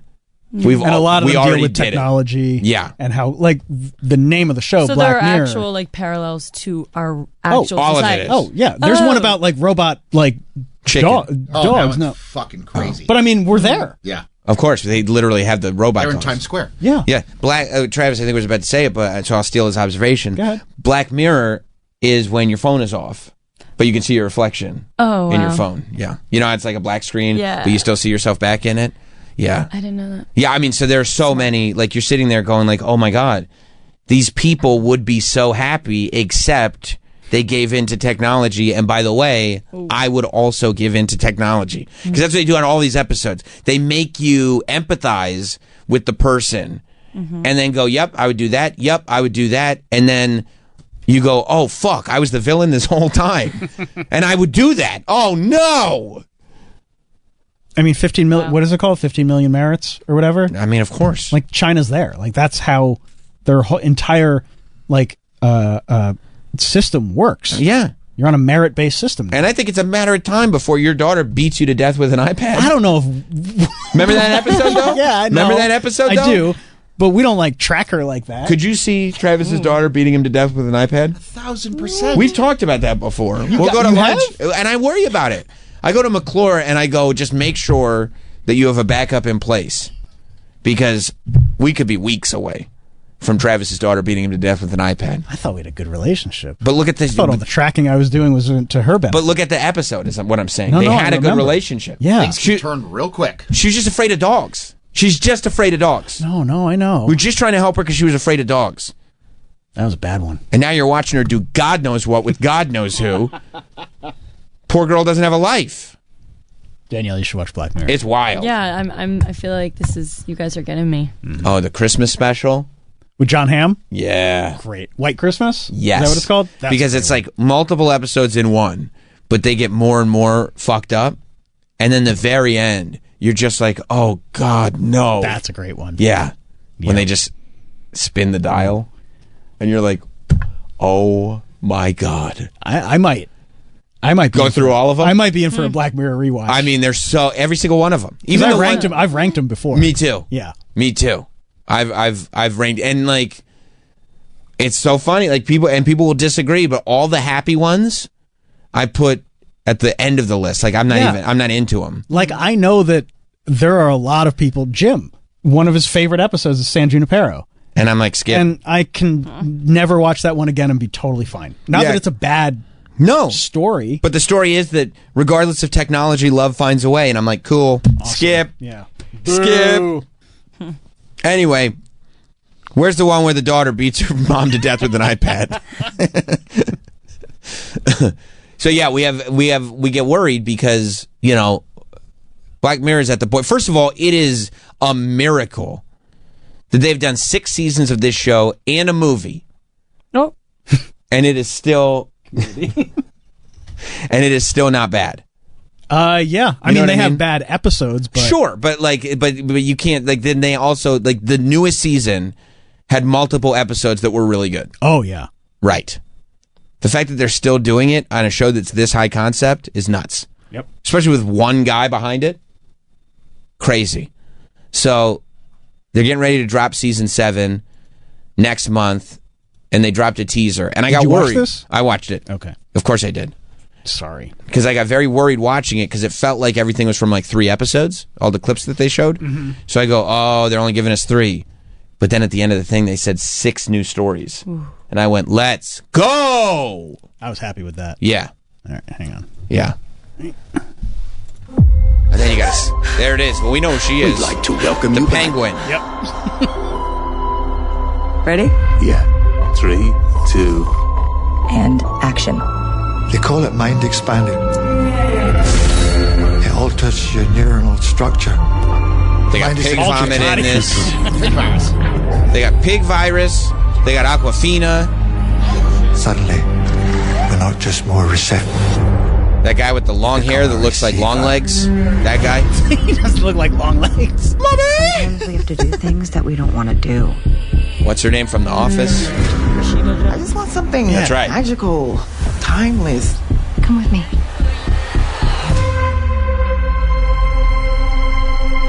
We'll all be cyborgs before long.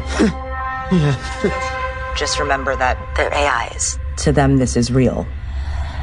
Ready? I'm ready. Kids love honey. That's why parents love Honey Nugs. The sweetest way to start your day. They got commercials in school. Look, I don't know. We're trying to we make heads or tails with it. You can We're getting quite. You can turn it down. Yeah, I mean that's the great part about that you can just wildly speculate. Yeah, I have no idea what these episodes are going to be. And you don't know which one is from which episode, which ones match up. I mean, you can see the cast, obviously, some of them.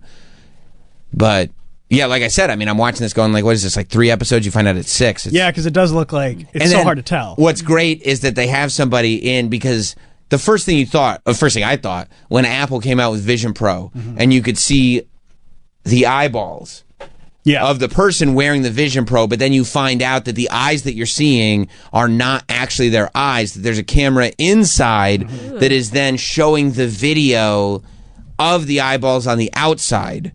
So you're actually you're looking at somebody in the eyes through a camera lens. Which I still can't, get my It's horrible. Around. It's horrible. But then they show somebody in the trailer, and it looks it's just Vision Pro. Yeah. You know? He was probably pissed. He's like, Apple took my idea. I literally did that. Well, how did I not get a patent on that?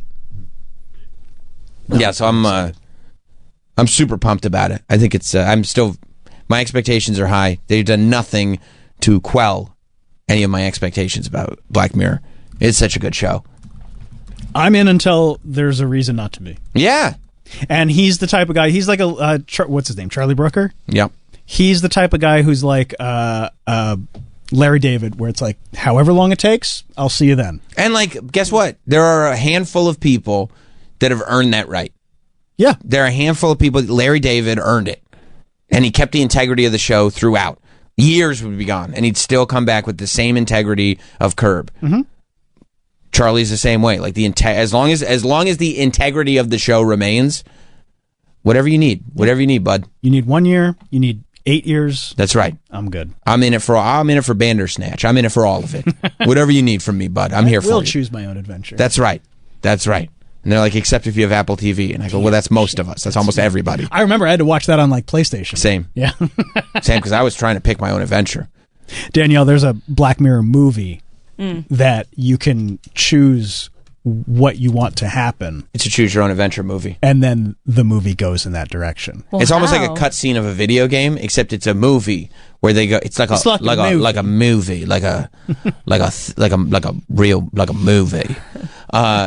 where they go, the main character gets to this spot and it's 2 options, and you get to pick one. And then the movie continues on based on what you picked. So how did they do that when it came out in theaters? It never did. It does. Netflix. Never did. You just shout at the screen if you went to the theater. Right. The fuck? Yeah. They would take a vote. Left. Yeah. Wow. Yeah, they've been trying to do choose your own adventure movies forever, where you just go and shout at the screen. Yeah, so the same day, I think, we found out that there's a new Black Mirror. We also found out there's a new Ted Lasso coming. So you just had a great day. Yeah. Didn't they specifically say that was going to be the last season of Ted Lasso? They kind of put a bow on it, didn't they? Yeah. First of all, I mean, the story is done. It's done. There's a bow of all bows. And Jason Sudeikis was always clear that this was a 3-season arc, and then that's it. But he didn't die. No, he didn't die. So? And then Apple was like, would you like a lot of money? And Jason Sudeikis was like, I would not only I would love a lot of money. Which, by the way, I would also love a lot of money. Yeah, funny you mention that. I'm not really doing anything since Ted Lasso came out. That sounds great. So I would like a lot of money. I would love a lot of money. And I want Olivia Wilde to know exactly how much money I'm getting. I hate her. That's what he would say. Actually, yes, I dislike my ex-wife. She sucks. So, yeah, that's coming back.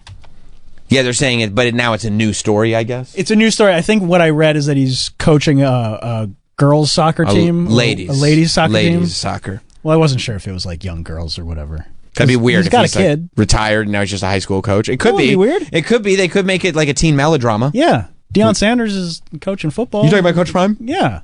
It's not weird. I mean, it's a weird narrative for the show because it's not really about Ted Lasso anymore then. No. Right? It would be about the teens. So, yeah, he's coaching a lot of ladies. But also, like... And I'm sure all of our favorite cast members will be back. Hello, Ted. Look who's here in the States. Why are you in Kansas? But isn't it like he ended up doing a good job coaching that British soccer team? Yeah. So the whole thing was that he was a fish out of water and people didn't have faith in him, right? Yeah.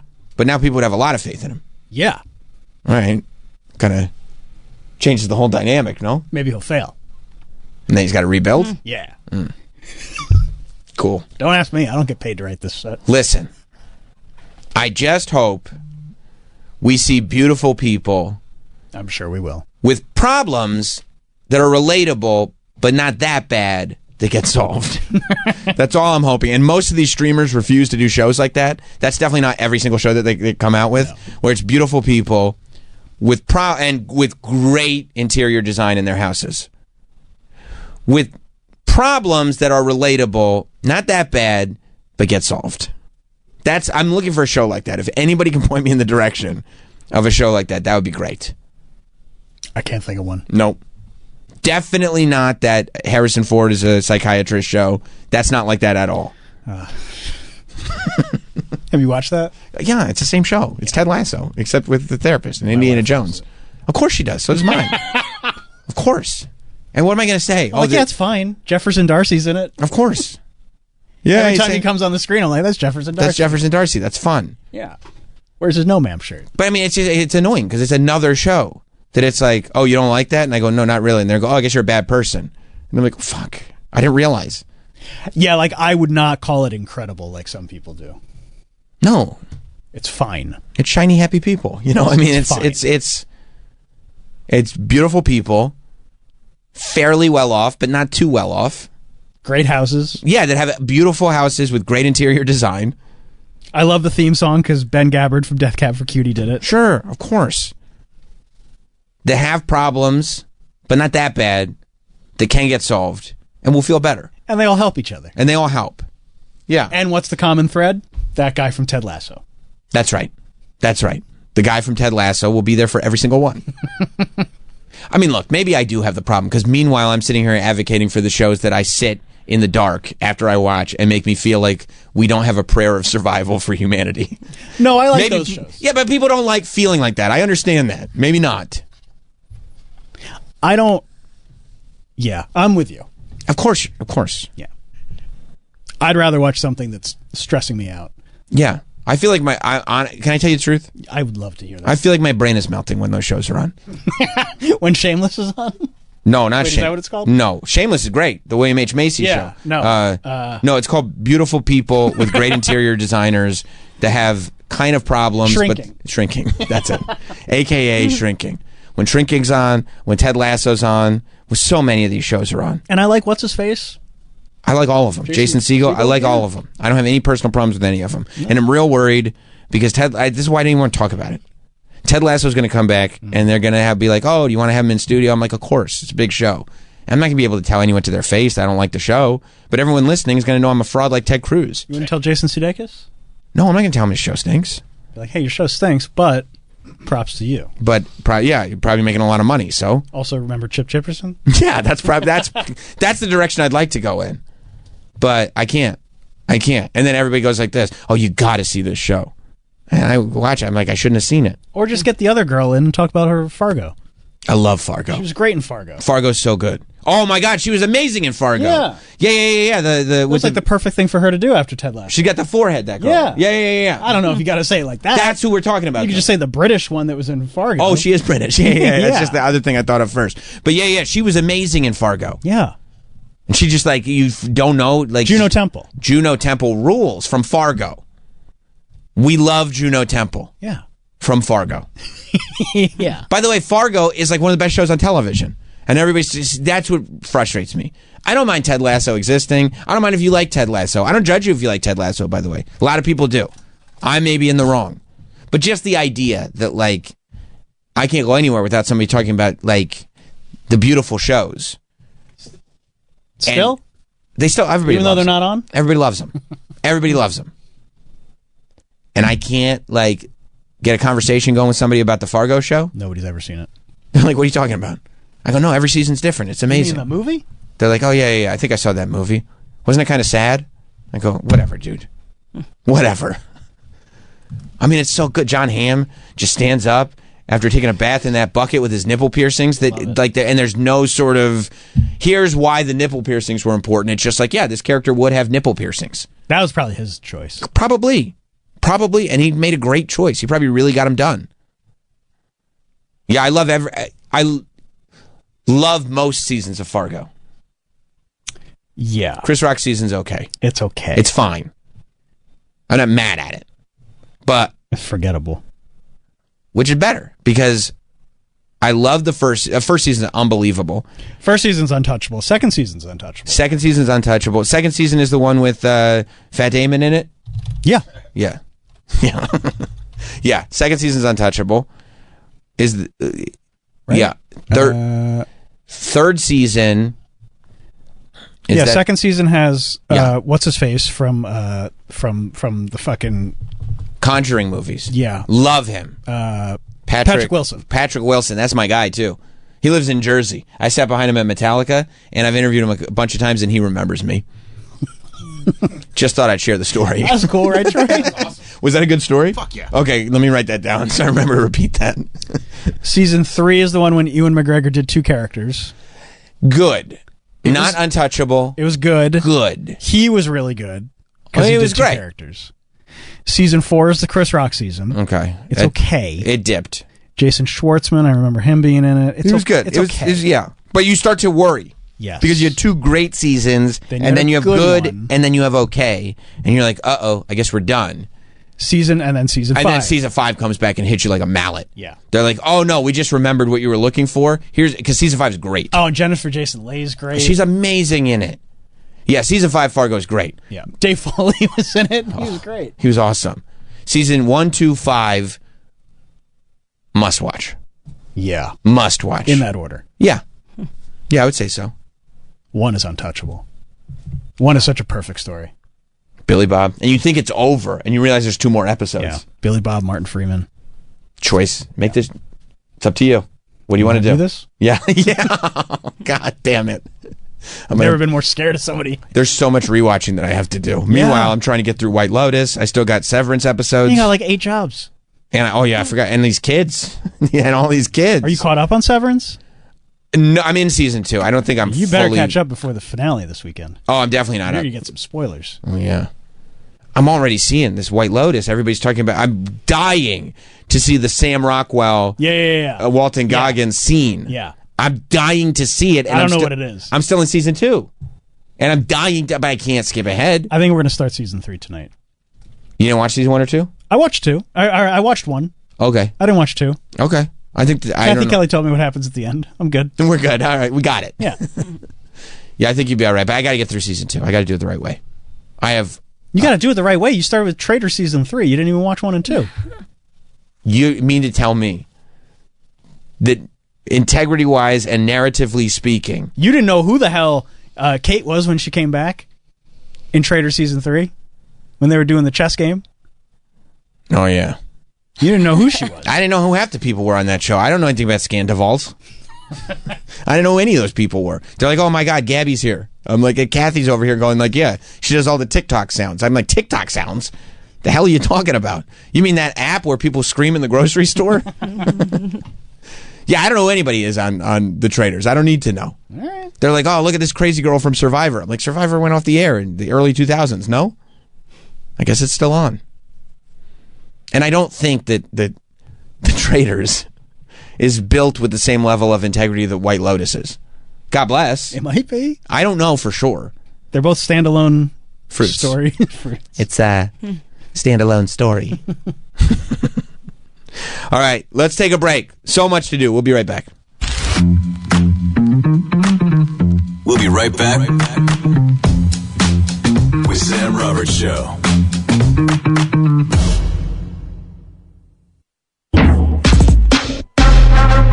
Always farming, good monkeys, it feels fine. We're back with Sam Roberts Show. Stuff going on here all the time. Obviously, that's how you do a show. There are scenes, some things, you have to do behind them. And we've been working on getting Mike Boschetti in studio. Mike Boschetti, one of the great stand-up comedians, been on the show before. He's now become an icon with Adult Swim. That's right. And in the limited time that we have launched this version of the show, we have actually confirmed Mike Boschetti as an in-studio guest no fewer than 3 times. Is that right? Today is actually the 1-month anniversary of me booking Mike Boschetti. Wow. And there was one in between. So it's 3 confirmations, yes? Yeah. Yes. And so we have been canceled by Mike Boschetti 3 times thus far. We are keeping tabs. I want to say that the first cancellation morning of? Night before. But I was already asleep. Right, bedtime though, night before. We're not talking about 7 p.m. You're talking about 11 p.m., something like that. I was already sleeping. I woke up to it. Yes, we woke up to the news that there would be no Mike Boschetti 30 days ago. And then since that time, there was another incident. Morning before. Where he was confirmed. And so you're saying 24 hours. Morning before. Yeah. Not morning of. 24 hours. Okay, so then, a couple weeks later, we confirmed him. We said, okay, you can't come in, so let's reconfirm you and get you this date. Definitely? He said, definitely. We said, okay. Great. Morning before, no can do, not going to make it. Canceled. Citing medical concerns. We said, canceled. However. Let me rebook you real quick. Right now. That's the assignment. Right now, rebook. He was rebooked for today, and then yesterday we got the news that unfortunately Mike Boschetti would not be in studio this morning. So in 1 month, we have had 3 cancellations within 24 hours or so at the last minute from Mike Boschetti. Now, I was really confident about this one. Me too. Because he texted me on Tuesday to confirm. Oh, double check. So I was like, yeah, bro. I said, looking forward to it. Can't wait. And this is Mike wanting to come in. We're not trying to pursue Mike to hey, come in. He's like, Mike no, I want to come in. Mike asked me to come in. Yeah. Okay. But we will also pursue. Okay. I mean, I'm pursuing now. It's my responsibility as a producer. Of course it is. To rebook a guest who has to postpone. We got to get these guests on the calendar. Yeah. Do we have another date? Well, here's the announcement that I would like to make, because I don't want this to be a bad news segment. Everybody's like, oh my God, he's canceled 3 times in a row in a month. There is good news. Okay. Oh, you're like Jim from The Office when he was doing that pandemic show. That's right. It's a good news show. Mike Boschetti has been rebooked and confirmed. That's right. Mike Boschetti will be in studio. What's the day? Next week. What day? Do we have a day yet? No. But next week. Definitely next week. Yeah, for sure. Definitely next week. Okay, so lock it in. So lock it in, guys. Troy, you got DraftKings? Place that bet. Place the bet. Lock it in. Okay. We're done with the cancellations, because definitely next week we will have, you guys got to tune in every day next week, because one of those days confirmed, Mike Boschetti will be in studio. So we got it locked in. We got it locked in. It's a definite. We thought the others were a definite. As it turns out, they were not a definite. They were canceled. However, this time, things will be different, and Mike Boschetti will be in studio next week. So that's very, very exciting. I can't wait. When do you think we'll have a day for next week? Because I'd like to promote in advance. Oh, by Monday. By the next show. Okay. Yeah. Okay, so by Monday. I mean, I'll probably reach out to him today. Smart. Yeah, but you'll be able to say something by Monday. By Monday, we'll be able to announce what day next week Mike Boschetti will be in studio. Definitely. We will announce that in advance, because we wouldn't normally, because a cancellation would be so embarrassing. Yeah, you don't like to say hey, so-and-so is coming in today, because then when it doesn't happen, that's embarrassing. You look like an idiot. Right, and people go like, what? People just cancel on your show like that? So, but we are so sure that we will have Mike Boschetti in studio, because he's promised that we will be announcing in advance what day he will be in studio. So that's very, very exciting. That's very exciting for all of us right now. I'll tweet it out too. We should let the world know that while those were canceled, the new one is confirmed. So I can't wait. I can't wait to share that information with you. Mike, I'm hearing now that Aaron Rodgers is kind of the speculation, of course nothing official, is down to either Pittsburgh or the Giants. Is that right? That is what I heard. Yeah, I guess speculation. I mean, Minnesota didn't seem to make much sense. So this too cold. They play inside. Okay. But they have a very good young quarterback. Good to know. Okay.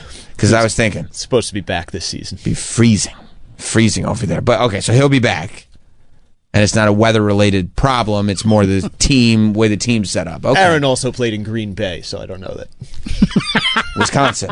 Yes. Dome. Outside. Must have been freezing. Quite chilly. Mike's bringing up some good points there. Well, he's a football guy is the thing. Mike is an expert at the sport. And a meteorologist. And yeah, also, he knows Mr. G.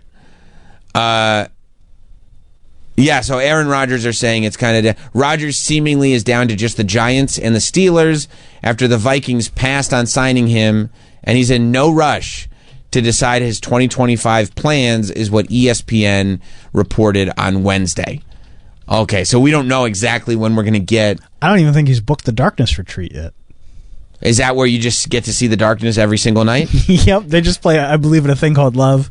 I mean, that whole album And Get Your Hands Off. Can't forget that one. Motherfucker! Get your hands off of my woman! I mean, that whole album is incredible. And he still sounds good. You could play the whole album every night in the Darkness Retreat. That's what it is. Is it a Darkness Retreat or is it a Darkness Cruise?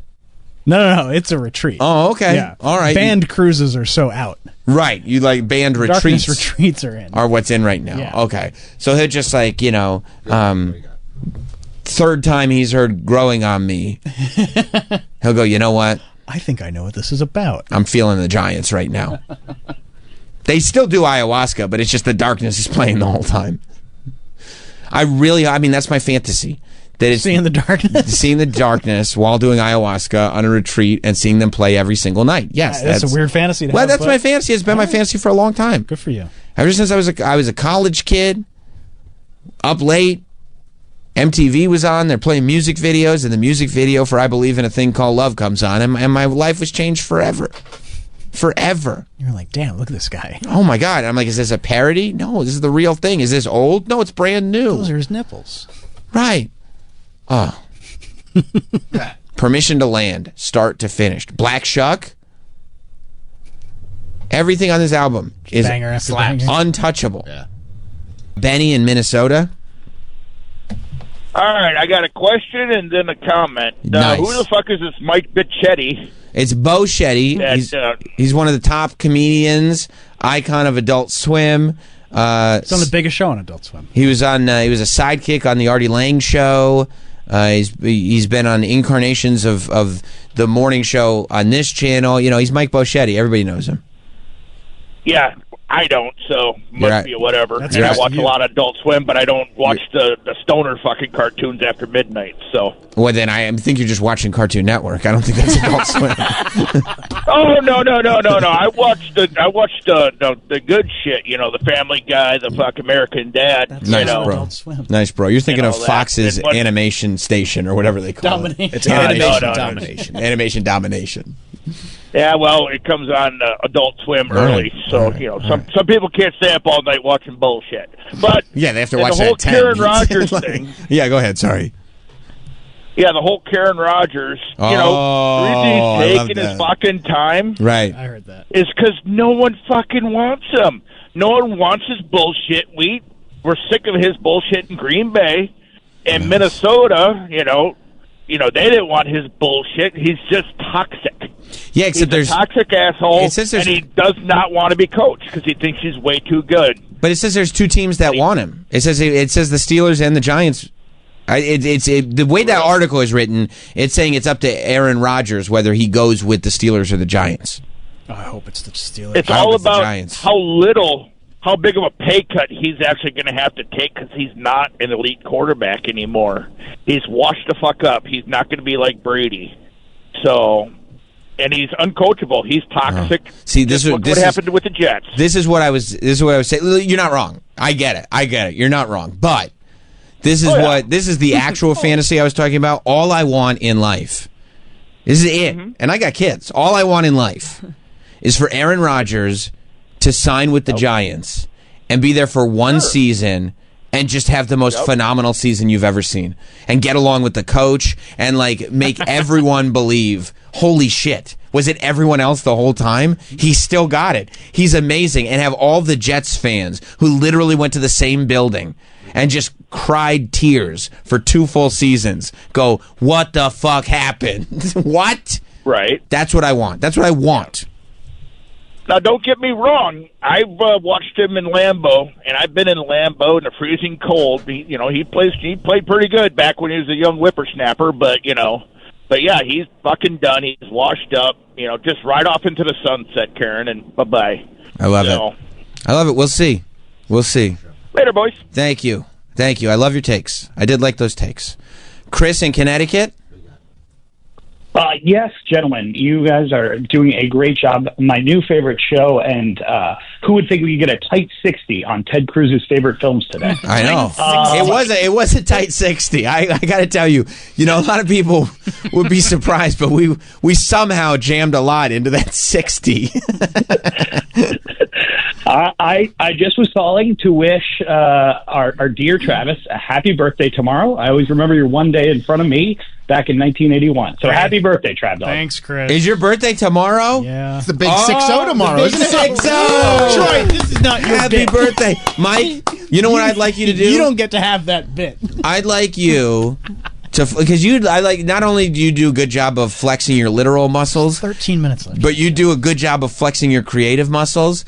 I would like you to come up over the weekend with some creative ways to tribute Travis in a belated way for Monday. We don't need to do He that. would We're like busy that. on Monday. He would like that. So if you could find way, and maybe it's through decoration, maybe it's through production, maybe it's through song. Or a nice haiku. Maybe a haiku. Something like that. Just really like. I got to be honest with you. I would love a Mike haiku. Maybe maybe a Mike's couple not one of for them. brevity. Maybe a couple of them. Yeah, I'm more of a Beowulf guy. They call this a triple haiku. Yeah, I know. The edit feature on the Montone is still, we're still going through the kinks on that. Give you the Iliad and the Odyssey. But yeah, I mean, if you could flex, because people see the pecs, they see the bis, the tris, they see the quads. Flex that brain of yours. You know what I'm saying? The other muscle. And yeah, right, I'll turn Japanese for a day. That's right. And really, because Travis wants to be tributed. I don't. Yes, you do. He does, Son of a right? bitch. Yeah, let's celebrate. Nice 6-0 Stop for Travis. Is he 60? He's 60. Then what is you? Congrats, dude. Congrats on making it this far. I'm 35. Oh, that's cool. That's cool. You don't look a day over 34, my man. I'll tell you what, Troy. Filling out that shirt pretty nice. Wow. What are you saying? I'm saying you look good in that shirt. Oh, thanks, buddy. Is he saying you're gaining weight? No. I'm saying it's Are you complimenting his body? Yeah. He's trying to get out. I can't Are say you hollering? He's trying to get out of Dutch. He's trying. Maybe if I compliment his body, he'll stop making fun of me for being 60. I can't make fun of his body after what he showed us yesterday. Bro. I'm back. I'm heading back. That's what I'm saying. That shirt. I told you. I'm done Little being V-neck. fat fuck. Looking good. Look, just because Troy is Stop thinking about my birthday. Because Troy is, you knew. Troy is susceptible. I was 13 minutes away from the end. Changing of the subject. You understand? Travis was just trying to change the subject so you stop talking about his birthday. But Sam and I are the exact same person. Please don't talk about our birthday. yeah, there's no reason to. I don't need it. No. But I'm worried. I am worried. Why? We know what he does usually on the weekends. Oh, he hits the sauce. Oh, yeah. He hits that bottle hard. I can't imagine. He's going to really celebrate. Oh, yeah, he is. There's nothing to celebrate. It's just another day. Oh, yeah, he is. What are you asking for your birthday? Nothing. Don't look at me that way. What are you asking for? What are you What presents are you asking for? Asking for some presents. You got to be. Everybody asks Which for. Disney pins do you want? Oh yeah, I don't collect Disney pins. That's not true. I saw your wife sent me your bag with her. I don't know why her initials are on it, but she sent me your bag. What do you get? What do you hope you get for your birthday? Nothing. Bottle of whiskey. That'd be nice. Yeah, a couple bottles. Add it to the collection. Nothing. Anything you're gonna change going into the new after you mean older? Going into 6 decades? 6 decades, like we were like, oh, I'm gonna start doing this. Let You're it drinking ride. more water. Yeah, I'm drinking a lot more water. Are you gonna start exercising? You know why he's drinking more one water? thing at a time. Huh? You know why he's drinking all that water? It's actually trying to kill the hangovers. That's the way to do it. No. Showing up. Start exercising. One step at a time. Why? It's not the big. You know, at your age, after your birthday, you could start mall walking. What if he like started power walking? Yeah, through the With, mall. like, little weights on He his would. arms? He'd bring the 2-pound dumbbells. I'm busy in the mornings. Walking through the mall in a tracksuit. You can't mall walk in the afternoon. Wouldn't it be great too? He'd get jumped in the mall because there's nobody left in there. You know, there's nobody who goes to the mall anymore. Have you ever thought about mall walking? No. Well, it's your birthday. I'm not that old. It's your birthday. It doesn't matter if it's my birthday. You're about to be that old. I'm not. I'm still very far away from 60. Troy. I wouldn't say very far. You're closer to 60 than 20. Way closer. I mean, yes. So it'll be here before you know it. One hand. I'm almost closer to 60 than I am to 30. It's time to start thinking about what you're going to do, bro. With your life. What do you mean? I'm doing it. No, like health-wise. Health-wise. I'm good. How are you going to make it to 70 is the question. It's only 10 years away. Gotta see my daughter graduate high school. Yeah. Are you going to go out to dinner? Yeah, I'm sure we'll go out to dinner. Chili's? That wouldn't be a bad idea. That'd be a great idea. We have an Applebee's in Staten Island. I would be fine with that. My birthday comes, my wife tries to take me out to some nice place. I'm Oh, like, no. why? What is this for you? Whose birthday is it? That's she's trying to ask me like what I'm in the mood for. Sex. No. Tell her that. For dinner. I feel like making love. I'm like, I don't know, whatever. Like, and I don't want to be an asshole about it. But it's you, like, whatever. She wants to celebrate you. And I just want to stay home and... You don't want to be celebrated. Knock him back. No, not knock him back. Oh, yeah, he does. I mean, it's a Friday, so I will have a drink. He fucks up all his video game scores. Because he's got a real bad habit of turning on the Nintendo Switch after he gets all fucked up on whiskey. And all his scores get messed up. He has to spend the whole rest of the weekend trying to fix them. But, like, you know, like... I don't need to go to dinner. Can't believe I sold my whole farm. That's what he says. I can't get that back now. Oh my god, I got so much work to do. I gotta stop drinking. It's out of control. It is out of control. My farm shouldn't look like this. I sold my sheep. No, I don't need anything. Come on, it's nice to get something. It's fine. Ray in Georgia? Hey, as a longtime fan of T-Dog, I would like to get him a birthday present. I appreciate that. What are you going to get him? What is his favorite Disney princess? And I'll have a cameo done for him. That's a tough one, Trav. Can you pick your favorite Disney princess? It's like asking what my favorite kid is. If I have more than one. You have one kid. Shouldn't be that tough. No, that's a Sophie's choice. Yeah. Between you and the dog, I just don't know. Between you and the stray cat that we give milk to, I don't know who my favorite is. Oh. Who's your? He's a big. He likes Ariel. No, not really. Okay. Yeah. So. Which version? The Alyssa Milano version, of course. No, okay, I got He you. said, All right, yeah, Ray. Actually, Travis said his favorite Disney princess is the new Snow White. He loves the new Snow White. He said that. He said this. Finally, they got it right. Down with the patriarchy. Well, yeah, she doesn't need a Prince Charming. Thank you, Ray. Are you going to check? Doesn't that come out this weekend? Yeah, it comes out today, I guess. Perfect birthday. You got to be fucking through the roof on that. No, I'm not going. Are you psyched? You're not? I mean, you know what he said? This isn't Walt's vision. Woke Disney. That sounds like right up your alley. You must No, know I like woke. Walt Disney. Oh, I thought you were saying woke Disney. I'm sorry, buddy. No. Oh. You're not going to go to the movie theater and have like a movie theater birthday party? I wouldn't be against having a nice dinner at the Alamo. You know that. Ooh. Bring a little flask so you can be No, they tooting on serve. it. They serve. He'd take a little toot for himself.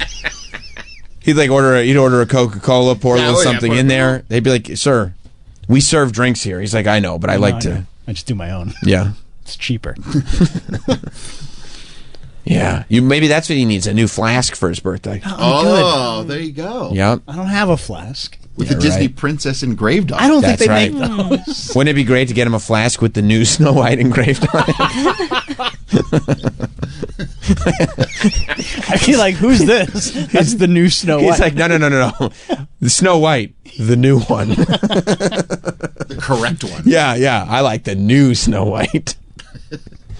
Come on, man. It's your big day. You It's gotta your do something big day, fun. dude. No, I don't care. Yes, you know you- I don't care. How many times have we gone through this? I know, but you know, I think he cares. it's the day that you're celebrating. I don't care. I think he does. This is what I think he does. He does like this. He goes, I don't care. I don't want anything. I don't care. I don't want anything. I don't care. I don't want anything. Did you guys not do anything? Where is everything? Right. Right. You mean you didn't get anything? He says he doesn't care, but then he's in a bad mood as the day ends on his birthday. Yeah, and he's like shitty about it. Anybody won't say why. Yeah. Not fine. I'm fine. It was a tough week at work. Yeah, whatever. I don't know. Those guys are assholes. Sam was being a dick all week. Yeah.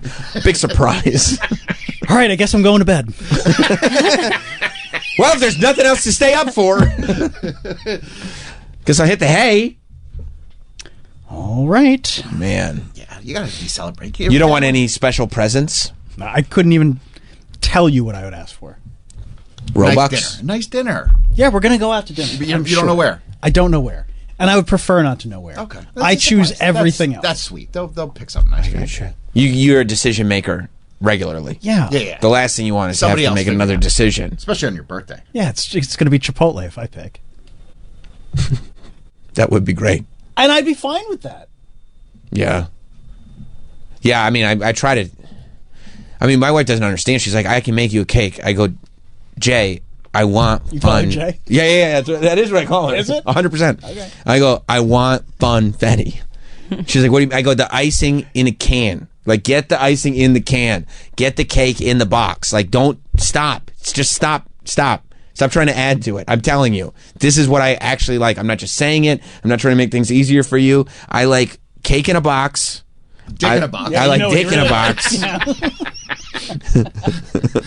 You call her Jay because of Jay Uso? That's right. Okay. That's right. Because I've never heard you say that before. I go Now like it this. makes sense. I go, oos. Oos. Do this for me. Yay. Yay. Yeah. She does it. She always tries to do nice things. And I go, I want a chain restaurant. I'm good. I want a pre-made thing. Like, I want, like, whatever you would get a 12-year-old. Like, whatever garbage. That's what I like. That's just what I like. I'd much rather spoil other people. Like, I like... Why? Because you're already spoiled? But I don't... No, because I don't need anything. I'm not like a material person. But we're living in a material world. That's my And problem. you're a material girl. No. I don't need anything. I couldn't tell you what I need. I can tell you what you need. I can tell you a couple things. Yeah. How about a clue to start? How about a little muscle mass? Guys, these aren't things I can buy. A fucking Tic Tac. Just stick a deodorant. A good attitude? Yeah. Somebody to tell you when to shut the fuck up. Now it's just any insult you could think of, whether it applies or not. No, I'm good. Yeah. Stylist. New pair of shoes. I like my shoes. What's wrong with my shoes? Yeah. They're supposed to have holes. You should come back a whole new you, I think. I'm good. You should reinvent yourself over the weekend. You should embrace the scarf and come in looking like Timmy. Yes. That's what you should do at this stage in life. You should, like, try to be more like Timothy Chalamet. Like, start dressing like him. I wish I could be like Timothy Chalamet. You can. He's you so can. cool. You can. If you believe it, you can. If you can dream it, you can do it. Yeah. New decade, new you. Don't dream it, be it. You know what I'm saying? Who said that? I believe Dr. Frankenfurter from Rocky Horror Picture Show. We start wearing suits to work. Why would I start wearing suits? Yeah, you'd look like a balding review bra. What a horrible idea. Start wearing suits? Yeah. Yeah, you should start wearing suits, dude. People would take you seriously, I finally. don't want to be taken seriously. Yeah, well, And I want to be comfortable. Suits are very comfortable. You get a nice tailored suit. But you don't look professional. You look more You professional in don't. a suit. Who here wears a suit? Well, who here's a professional? Andy Cohen? Yeah. Andy Cohen wears a and he suit. looks professional. Well, yeah, he runs Bravo. People kowtow to I him. run Sam Roberts. What? That's a big show. You should With take an apostrophe, by the way. Yeah. It's possessive. I don't even own it. You should take some pride in it. You should. Triple H thinks it's cool. Hell yeah. The Rock thinks it's cool. The Rock has just heard your podcast. Loves the podcast. But if he heard the show, he would definitely love the show. Yeah, I mean, imagine if I'm not talking about wrestling. He's like, this sounds way better. I'm not wearing suit. Wear suit. You should What a start wearing stupid suit. fucking You should, That's what you you should should- mandate that because Howard did that to his staff. Like you have to wear collar shirts and suits. I know. You should make your staff. Just to me? Oh, okay. Well, you're the top guy, so Yeah, like you we'd are. start You're with the you. leader. Yeah. Also, he didn't do that as a bit. He did that for real, right? No, 100%. Okay, that's cool. That was weird. Yeah, I think you should. I want to be represented properly. That's why Mike Boschetti keeps canceling on Do you us. think that's why? Because he thinks he can. I wouldn't be surprised. I'll ask him. If you wore a suit, he wouldn't cancel on I'll you. say, Mike, I'm wearing a suit. Yeah, that's right. Will FaceTime you come him. in? FaceTime him. Can we jump on FaceTime real quick, Mike? You should tell your wife real quick right now, I need to get some suits for my birthday. Hey, I don't know if you bought anything yet, but I'm going to need about 5 suits. Wouldn't it be great, too, if he like went way over the top and they were very stylish suits with, like, you know, plaid patterns and stuff on them? That'd be awesome. Yeah, or if he looked like Conor McGregor. Yes, get Conor McGregor suits. Or a Roger Stone zoot suit. Oh. Zoot suits are coming back. With like a pocket With watch? pocket watch, yeah. Yeah, I think that'd be good. And like the wingtip shoes? Oh, yeah. Travis would be the fucking man. That's crazy. We used I to have- wouldn't be the man, and you're smiling while you say it. If I saw you in a zoot suit? That'd be awesome. A zoot suit is different. It's crazy that we used to have Roger Stone in studio all the time, and all I did was ask him about how big his suits were. I mean, they were big. They were huge. You look like a clown. Look at you swimming in them. I was going to move into one of his pant legs. It's hard to think about anything else. I couldn't. And he's done a lot of shit, but I still couldn't. That was a wild time. That was a wild time. It was interesting for sure. All right. Well, All right, let's get out of here. yeah, I can't wait to see coming up on Monday. So Monday it's the kind of celebration of Travis. It's the new we're good. The new Travis will be here on Monday. Okay, so wow us on yes. Monday. Danielle's even I excited. can't wait to see what you wear. Yeah. It's going to be probably this. It's If I gonna be forget that I wore it today. It's either going to be a suit, it's going to be something Timothy Chalamet like, something. You either got to go professional or skew younger. A Disney princess. Or a Disney princess. Have you thought about skewing younger? No. Oh, okay. Younger. All right. Or maybe just come in as like in the Borat thong that goes up over your shoulders. I mean, that's Somebody already did that. That's true. That's true. That's true. Can I keep my beard, or do I have to have a Timothy Chalamet mustache? Yeah, I mean, your wife's great. Oh. You would hate that. Did you hear what I said? What? I said, yeah, your wife's No, great. that's not cool, man. Get it? She's the beard. It took me another minute. It took a minute to hit, but it hit hard. That's all that counts. We'll see you on Monday. This has been Sam Roberts Show. If you missed anything or want to hear it all over again, check out Sam Roberts Show on the SXM app.